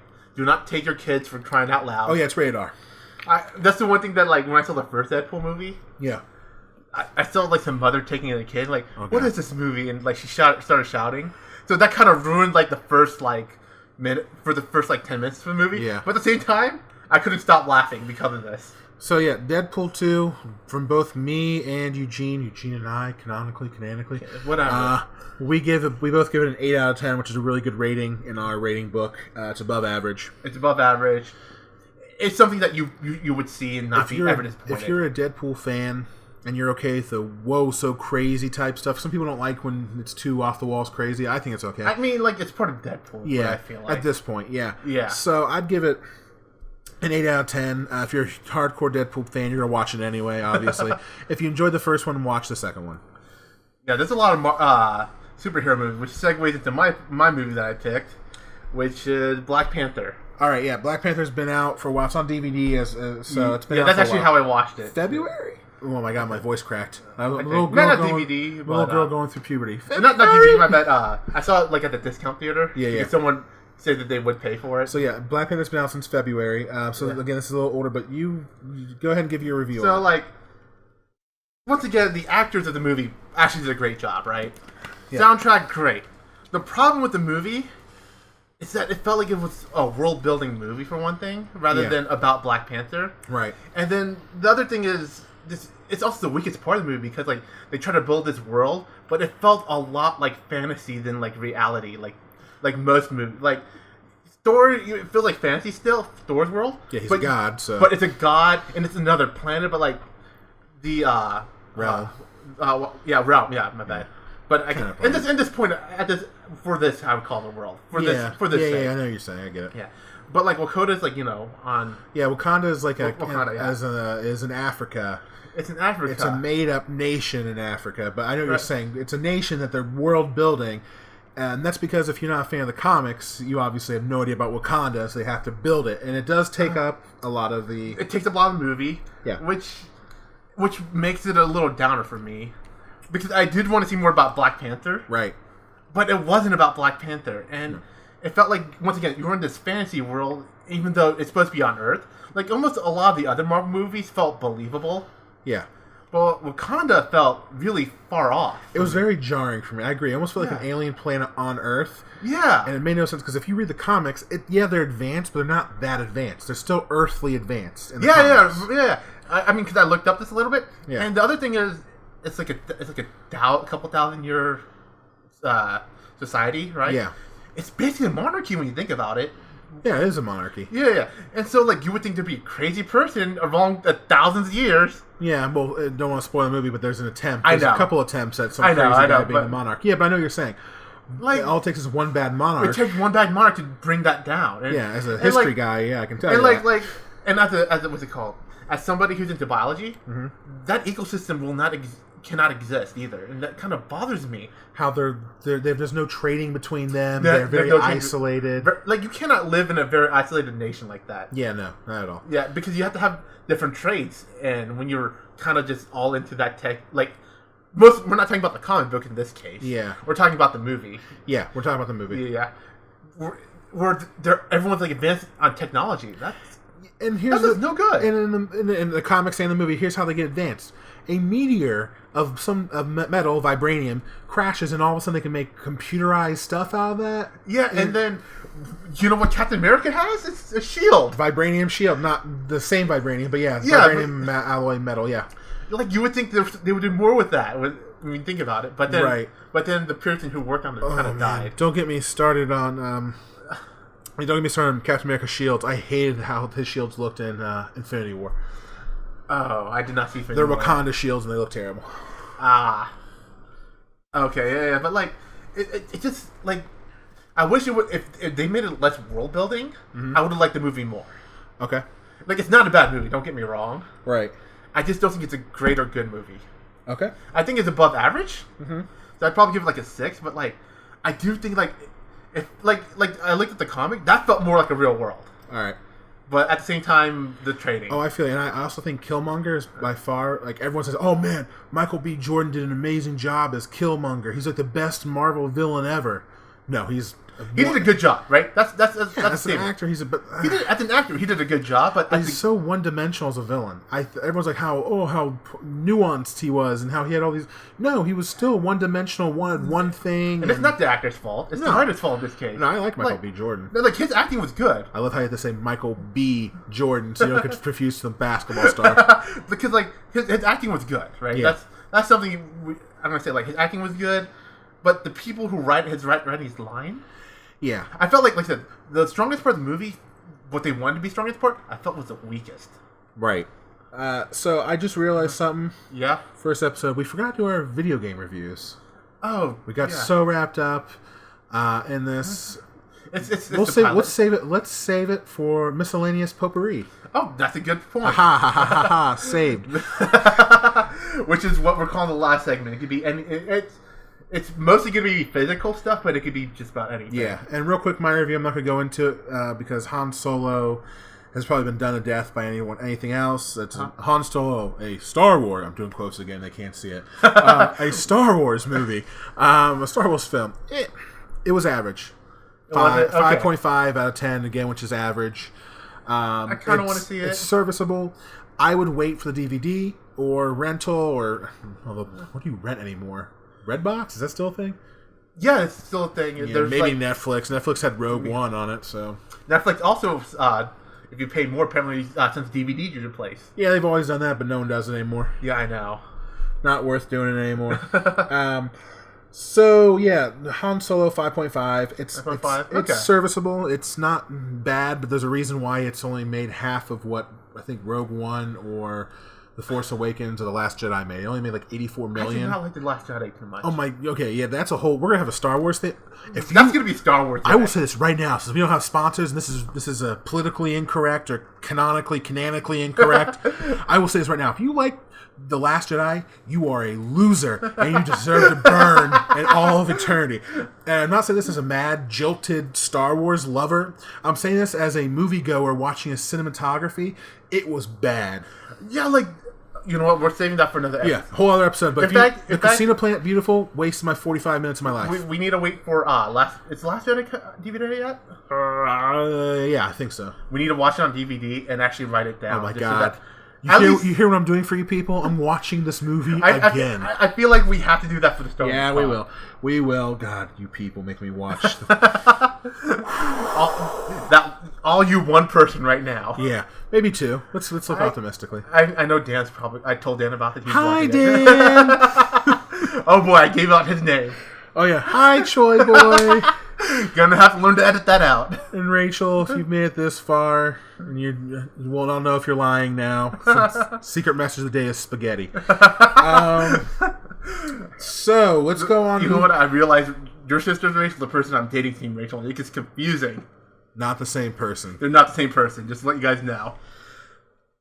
Wait, there's an Asian named Rachel? Yeah, that's who I'm dating.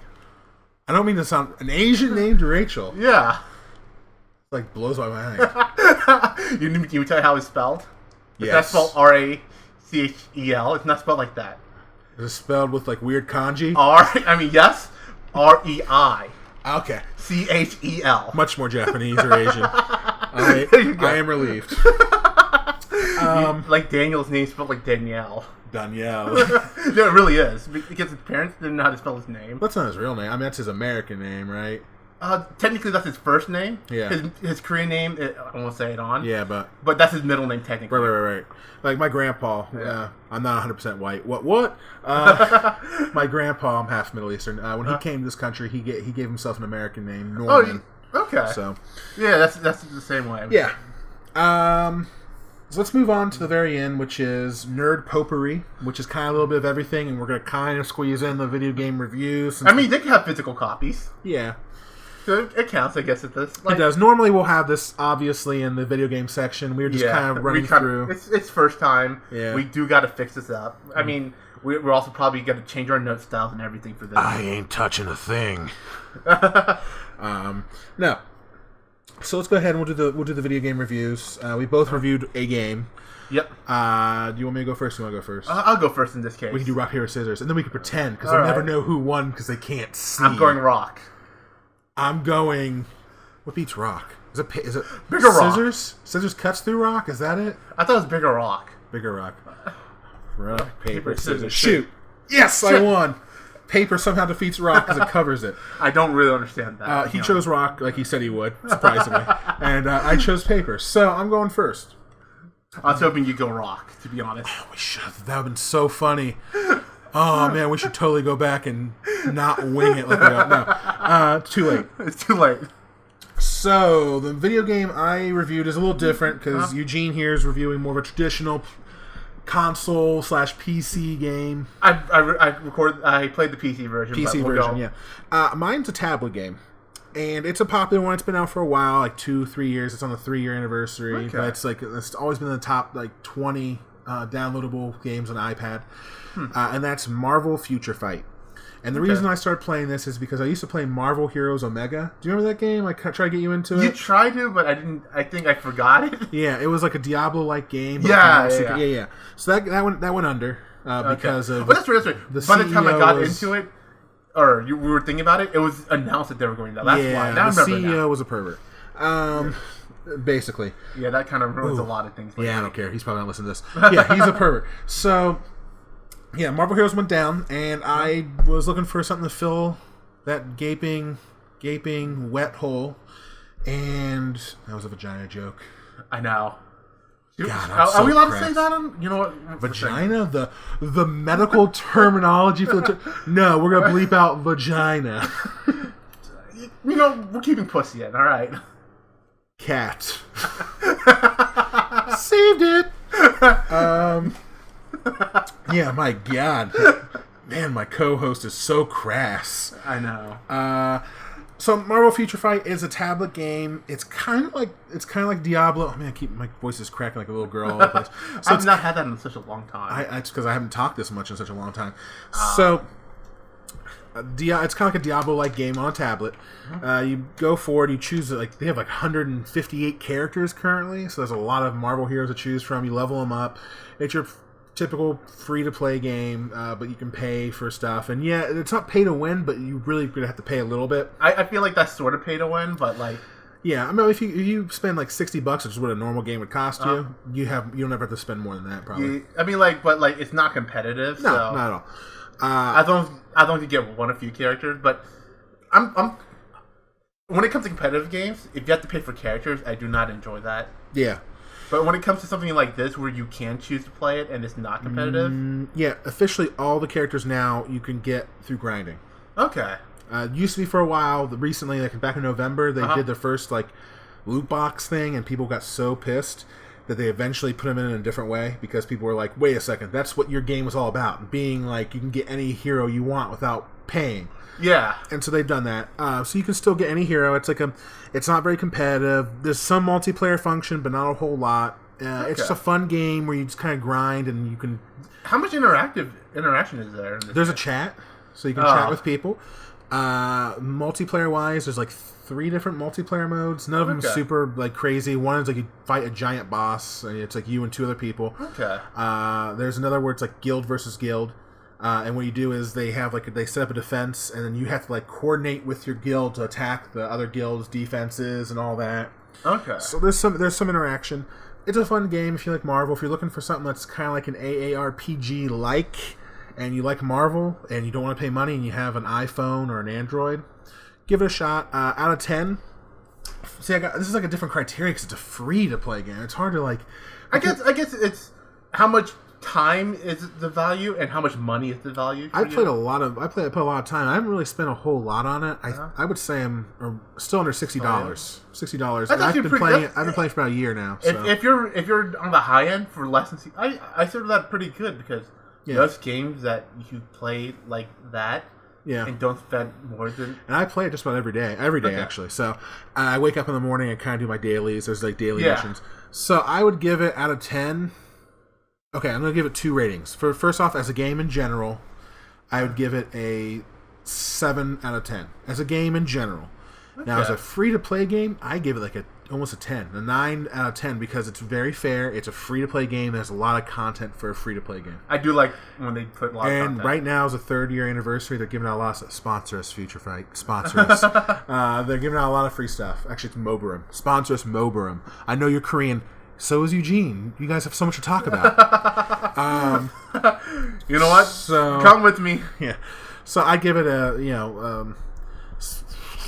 I'm going to cut the difference, and I'd give it an overall score of a 8 out of 10. 8 out of 10? Yeah, I'll cut the difference. Okay, I can see that being pretty fair. I like it. It's one of my favorite iPad games. Definitely one. I'll review another one next week that's not even out in America yet. Oh, okay. But it's Western. Koreans be making comic book games, man. So my game I'm talking about is Dark Souls the Remastered for the PC. All right. So the game, I've been playing Dark Souls 3 a lot and trying to speedrun it. I've not been successful. Not gonna lie. And then Dark Souls Remastered came out. I thought I was gonna enjoy that, because I'm still on that Dark Souls craze. Yeah. It killed all boner I had for Dark Souls. Really? Yeah. Okay, so this remake is like it's a big disappointment. It's what the it's a $40 game. Really? Yeah. I didn't know that. Yeah, right. It's a $40 game. It's a remake. It's what the first game should have been. Right. Well, the first game in the Dark Souls, second game in the Souls series. Because remember, there's Demon Souls. Yeah. I'm feeling like it's what Dark Souls should have been when it first came out to PC. Right. Because all the Dark Souls remaster is they up the texture resolution, so it's not like 720 and all grainy. Got it. And then fix the bugs, which they really didn't do a good job of. Now, Sal, I never played the original on PC. How was the frame rate on it? Because I know this one, the frame rate's at 60 at least. Yeah, so. The other one, it had a bug error where it just dropped the frame rate to like 20. Well, yeah, I know in Blighttown. Right, yeah. Blighttown was horrible with the frame rate. Yeah, the whole game was horrible on frame rate. If you try to play with the keyboard and mouse, or you try to move your mouse around, if you're off screen, you're off screen. You cannot, and then it does not pause the game or anything. Yikes. So because sometimes you try to navigate the menu with the mouse, and the game only plays on the controller too, but even the controllers were busted. Oh boy. And the regular version. So when they came out the remastered, I was hoping it'd be just more than a resolution. Right. And it wasn't. It's just basically a resolution. So basically, and I've heard it's like a mod could do what this could do. A mod could do what this did. And the thing is, when you look at Skyrim, remastered. Yeah. Or was it Ultimate? You know what I'm talking about. Skyrim has been remastered, redone. Yeah, but versions. the Ultimate version, they did a great job. If you had the PC version, they just upgraded you for free. Yeah. They added more than just Skyrim. Right. Because the other thing they did was on the console is that they finally added mod support, which is amazing for console. Yeah, for Skyrim. Yeah. That's it's like a remaster done correctly. But Dark Souls for the PC remastered, it feels like they just wanted to pump it out. It felt like they just took the game, fixed a few things, and called it a game. Right. And that really disappointed me. There's no new experiences. There's no reason to... if you play the first one and you're done with it, no reason to really play it again unless you want to play it again. Right. And so, it just bums me out. Yeah, well, we talked about the one reason you might want to buy this remaster, and that's for the Switch. Yep. I forgot about that for a moment. Yeah. But I'm fine with that, because that's completely a different system, and I hope that for the Switch version, they do a great job of it. I hope nothing... Yeah, well, it's already locked at 30 FPS, which is but at the same time, at the same time, you can take it on the go, which is... Yeah, that's kind of a bummer, it's stuck at 30 FPS, but... It's on to go, and I understand the Switch isn't that powerful. Yeah, it's a little less powerful than the regular PS4, Xbox One. A little less powerful. I don't remember the specs, but yeah, it is the weakest of the current gen. Yes, we'll say that, and I understand that, right? Right. I still wish it was that. And the other problem is battery life. Yeah. 3 hours, I think, is... yeah. I own a Switch, and what I do is I actually have a separate AC cord, so... Oh, yeah. I have one for when it's docked, and I have one in my bag I take with me when I go. Yeah, I feel like you kind of have to. You have to. Yeah, it's portable, quote-unquote, but you really need to be next to a plug. It's portable in the fact that you can play without it, yeah, but you're not going to play that long, which I'm kind of fine with, which I hope they do come out with the Switch 2. Yeah. With a better battery life. Yeah. I mean, yeah, I agree. Nintendo, I love the Nintendo Switch. It's my favorite. It is great. It is great. Yeah, it surprised me because I hated the Wii so much and the Wii U. I hated the Wii U so much. The Wii, Wii was kind of fun for parties. Oh my god, I hated it. I didn't know what was going on. The graphics were so bad. It was 1999 again. But the actual game, right? Mm-hmm. That was terrible. I'm thinking party games were fine for the Wii. Right. But yeah. So we're gonna move on. Again, we're still on the nerd potpourri. Yeah. So this is potpourri? Potpourri. I don't know how to spell it. I know there's a T in there. I know. It's silent. It bugs me. For those of you who don't know what potpourri is, I think the Latin is, I don't know what Latin is, but it's a bunch of flowers and wood mixed together. So it's a pop culture. It means it's a grab bag. So nerd potpourri. Let's see. Look at my notes. All right. So some stuff, basically this potpourri normally is we talk about things that we didn't get to that aren't on the show, like what we're currently doing. Physical stuff like board games, tabletop card games, stuff like that. I'm a huge Magic the Gathering player. We both are for different reasons. Oh yeah, Eugene and I go way back. Remember in it was third or fourth grade? I think we got into it Well, we tried it before Yu-Gi-Oh. Yeah. We didn't get too much into it. And then Yu-Gi-Oh came out. We got into that. Oh my god! When Yu-Gi-Oh came out, remember before Yu-Gi-Oh even came out, like in America, we were trying to like get cards, and so we tried to play Magic with Yu-Gi-Oh rules. Oh yeah! Do you remember that? Yeah, I remember that. 5 for power was like 500 or 5,000. Yeah, we were so young and stupid. We also our first, at least my very first trading card game, really was the original Dragon Ball Z TCG. Did that come out? That came out. We were in middle school, so that was like 1999, 2001 era. I know, like at least competitive. I'm guessing. Yeah. Because I know we got into Yu-Gi-Oh, but once again, we're kids. Yeah. We played Yu-Gi-Oh a lot when it came out. But Magic, I started playing actually when it first came out. My mom banned me from playing it because it was the devil.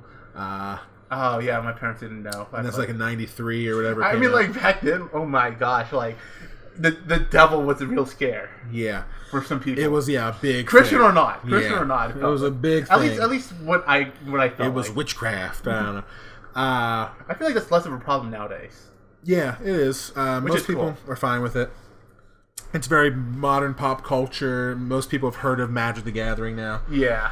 But that's a big thing I play, and I kind of want to talk about some physical games you can play over the summer if you're looking for something alternative to. Okay.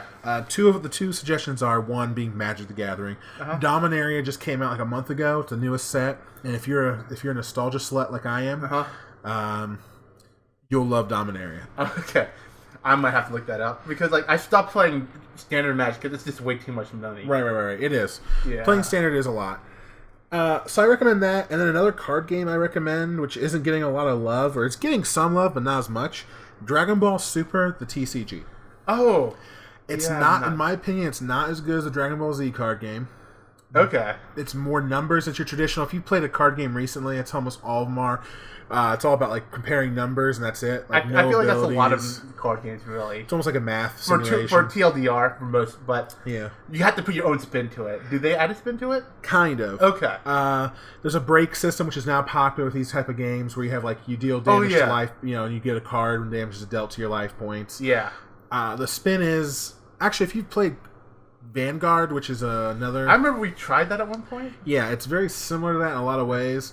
What kind of irks me a little bit is you can have like 4 Gokus on the field, and I'm just like, what? It makes no sense. I know it hurts my brain when there's like 3 Gokus on the field. I'm like, I don't want to summon a Goku. I want Goku to fight for me, if that makes sense. Oh yeah, I know what you mean by that. I want Goku to use Kamehameha or Spirit Bomb, or I guess that's kind of why you like the original ones a lot. That's exactly why. But it's still a good game if you're looking for something good. Okay. Do you have anything?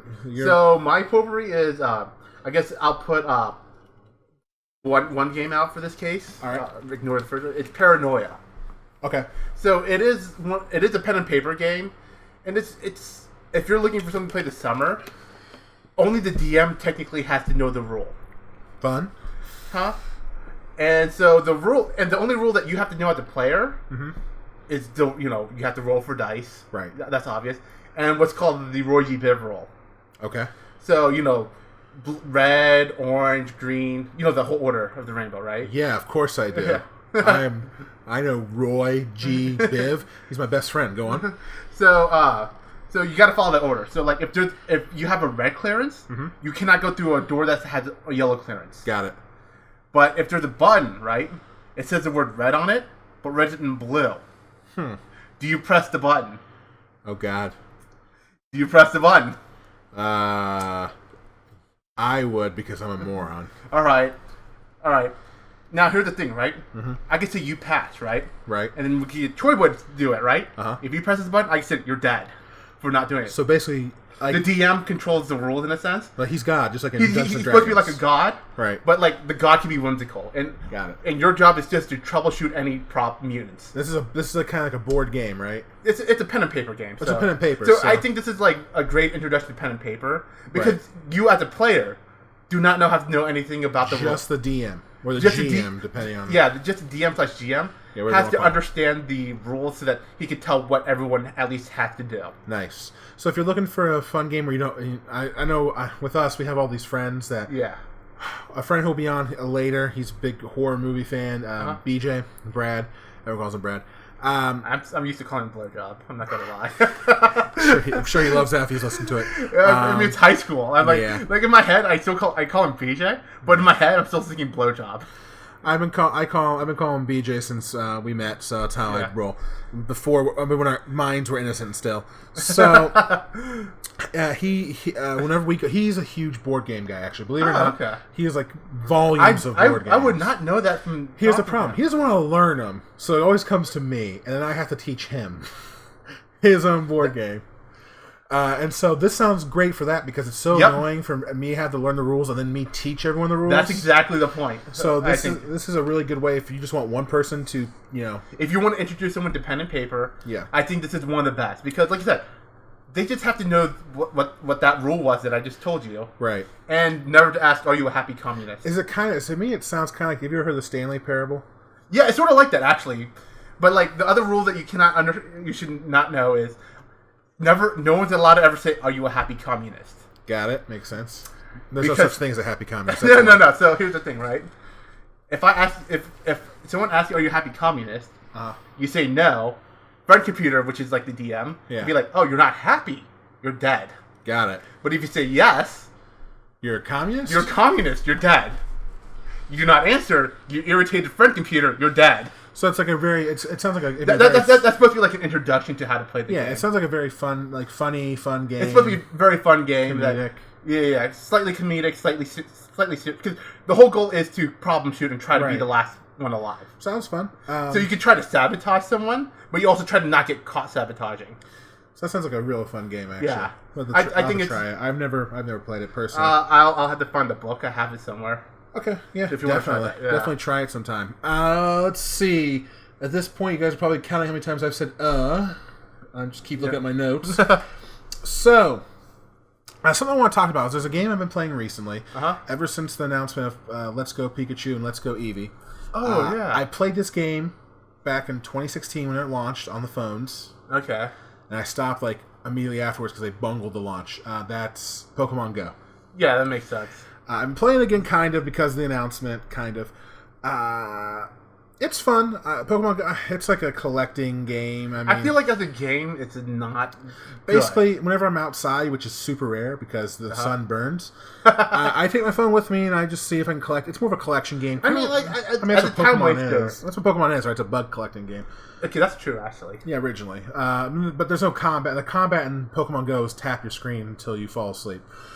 Sounds about right. But it's a time waster, exactly. Like if you're in the doctor's office, you can see if there's any Pokemon nearby. You might be at a Pokestop when you're eating lunch somewhere.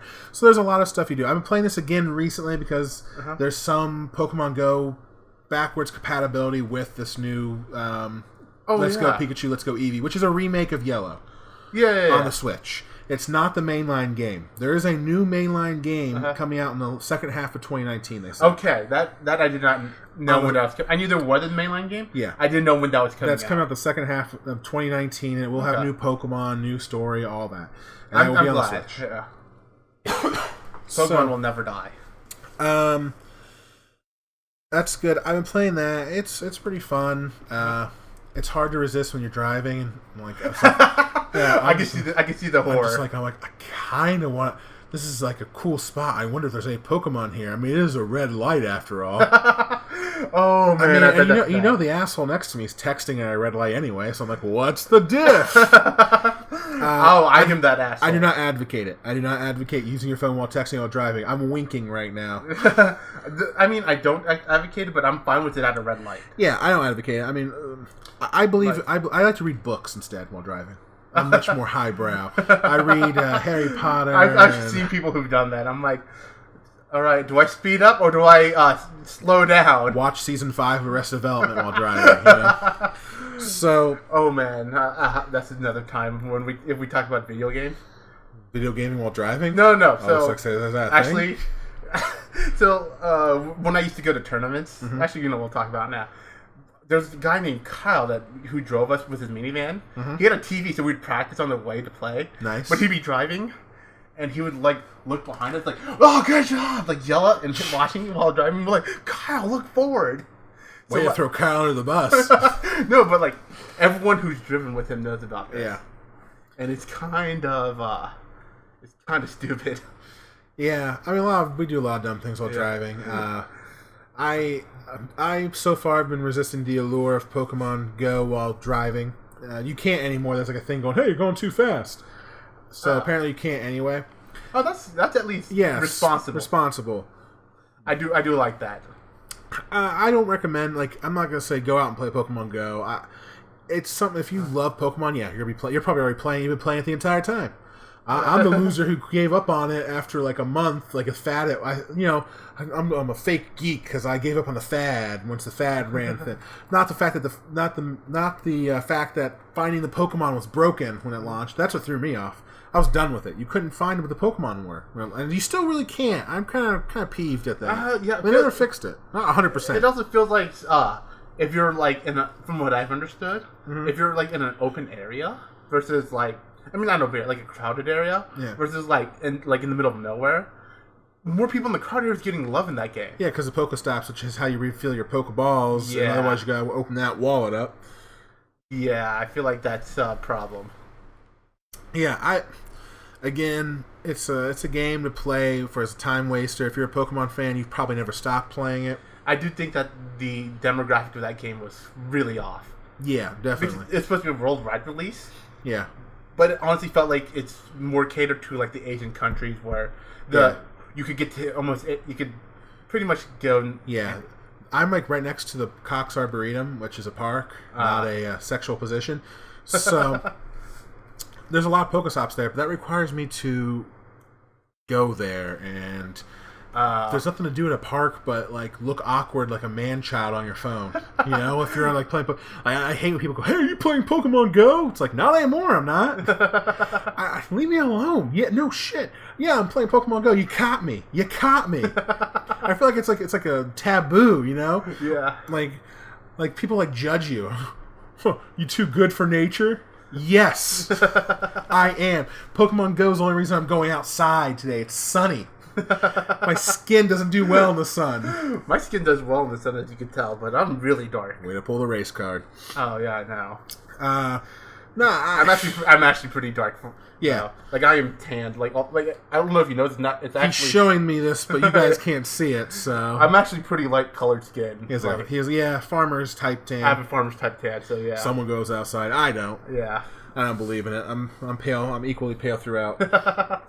So. Yeah, Pokemon Go. Yeah, I don't know. Have you ever played it at all? No, I didn't play it at all. Like when I saw it, I was like, I'm not missing much. Yeah, you're not missing much. I think if I played it, I'd be joining it for the fad, and I do not think I can enjoy that really. Yeah. As a game. Plus, now I'm like 2 years behind. So, yeah, it's like, oh my god, like all these like stuff that's like, I don't know. To me, it's like I'll never catch up now. So. That's what it feels like with a lot of these like mobile games sometimes. Yeah. Is that they keep on adding new content, right? But always forget about the older, the newer people coming back into the game. Well, going back to Future Fight right now is great if you're joining. Like I've only been playing for like a little less. I've been playing since November, so not even a year. Okay. And I'm almost caught up to like where the 3-year people are if you play it right. And they're coming out with new content all the time, so they kind of do it the right way. Okay, yeah, that's what I feel like a lot of mobile games have not done. Like you'll feel like you're always gonna be behind when you first start playing. I used to play Puzzle Dragons a lot, and I used to love that game. I remember that game. Yeah, and then we'll talk about we'll dedicate another episode to mobile games. Man, we're just coming up with ideas left and right. So. And one of these episodes is never gonna happen. Guess which one, guys? Yeah. Oh yeah, the mystery of who killed the idea of. Secret spoiler, it's probably Choi Boy. He probably killed the idea for. Yeah. We keep talking about Choi Boy, and we definitely now have to get him on the show. I feel like at this point, Choi Boy and BJ at least. Yeah, we have to get them on to defend themselves. I mean, Eugene, you threw him under the bus, both of them. I mean, let them fend for themselves. I can't remember, but like in high school, someone always called BJ Blowjob. Well, there's a reason why he's called Brad now, and now. Yeah. Hundreds, no, thousands of viewers because we're so popular now knowing this. No, but like in my head, it just always brings back in my head memories. Yeah. And so like good memories for you, not so good for me. But like for me, like I still call him BG out loud. Yeah, everyone. I mean, people who've known him since at least before high school have. But like mentally in my head, I'm like blowjob. God damn it. Yeah, I've been friends with BJ for about 20 years now. Yeah. Well, I mean, almost as same long as here. almost as long. Yeah, I mean, But with it, I'm pretty sure Beachy was afterwards because yeah. Well, he moved in. he always came and visited and hung out with Andy, Yeah. who is like the opposite of a nerd. He like only likes sports. I feel like Andy's a nice guy from what I've. God, you better hope he doesn't hear this. Talking about slandering people left and right. But I man. was about to say, like, I do not think he'll do well on this show. No. Yeah. That's what I'm saying. That's what I'm saying. Like, I think he's a nice guy, but not on the show. I feel like because I feel like he'd be way out. Where did he go wrong? He likes sports. Yeah, that's what like. Andy's the type of guy that likes sports, and I feel like, wow, I've not actually slandered Andy for this. No, you've definitely slandered him. Did I? So I thought I slaughtered. slandered. Whatever. So this Canonically? canonically. Oh God, I'm gonna go on YouTube. They have always that British woman going canonically. That's what they're gonna say because I'm pretty sure the British invented the language ish. I'm gonna murder the channel before you get Vikings. All right. So do you have anything else you want to add to the potpourri before we call it a wrap? Nah, I think this is a good wrap. Good time to wrap. So this has been the first episode of The pilot episode. Really? Yeah. I know, but like I said, correct me on live-ish. Man, throwing Well, I'm gonna die now. Canonically, this has been like the pilot test run. Yeah, we are gonna publish this. Yeah. We're publishing this. Yeah, definitely. I don't know. I feel like it's gonna be on YouTube probably. I do have YouTube. a Twitter account again. we're also probably gonna upload it to Google Drive so that you can Yeah. at least listen if you don't want to watch it on a computer.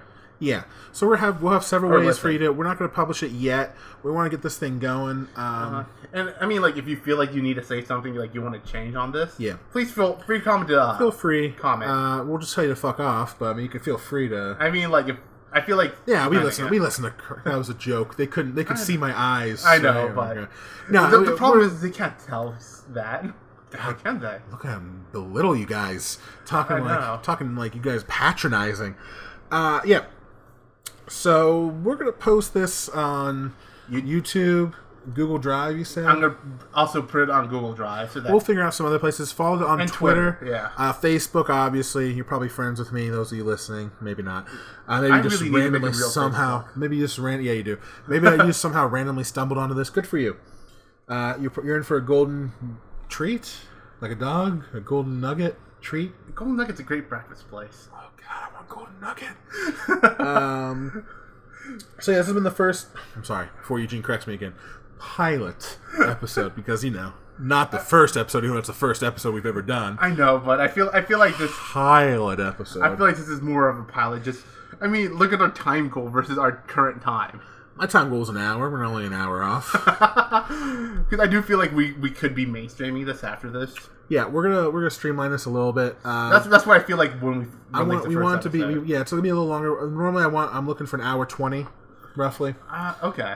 Hour to hour 20. That sounds like a good time. Because it's a podcast. We're not gonna do that. We're not sure about the format yet. Yeah. Please feel free. We're gonna create you said you're gonna create a email account. I'm gonna create a new Gmail. We're gonna create an email. All this will be found on Twitter. Again, the handle is at. Oh my Canonically? God. Canon_incorrect. Canon. Because Twitter doesn't give you like a lot of enough letters. Yeah, I don't know what that's about. The name is still canonically. Yeah, canonically. Incorrect. But the at handle is canon_incorrect. Yeah. Which, hey, that might be another name we can call it. We're going to call it everything. Canon incorrect. Like Mission Impossible. Eventually, we're just going to butcher the name and change to a different show every week. Yeah, we're just going to burn this baby behind, and we're going to change the name to something else. If you don't like it, perfect, because we're going to change the name of the show. You'll never know. The email will probably later on the Twitter or on the YouTube. We'll post it on Twitter or YouTube. Again, it has not been made. Follow the Twitter. I'll probably make an announcement on Facebook where you can find this because I'm a attention whore like that. Love me. So that being said, we're kind of spinning our wheels here. I think this is a good time to end. Normally, ideally, we'd have music, but we're way too lazy to have outro and intro music. I do feel like we do need to get permission for that. At least legal. I mean, like, even if it's not. I'll make up my own. Dun dun dun. That's a wrap. You know what? We're gonna do a second record. Whatever. No, don't cut me.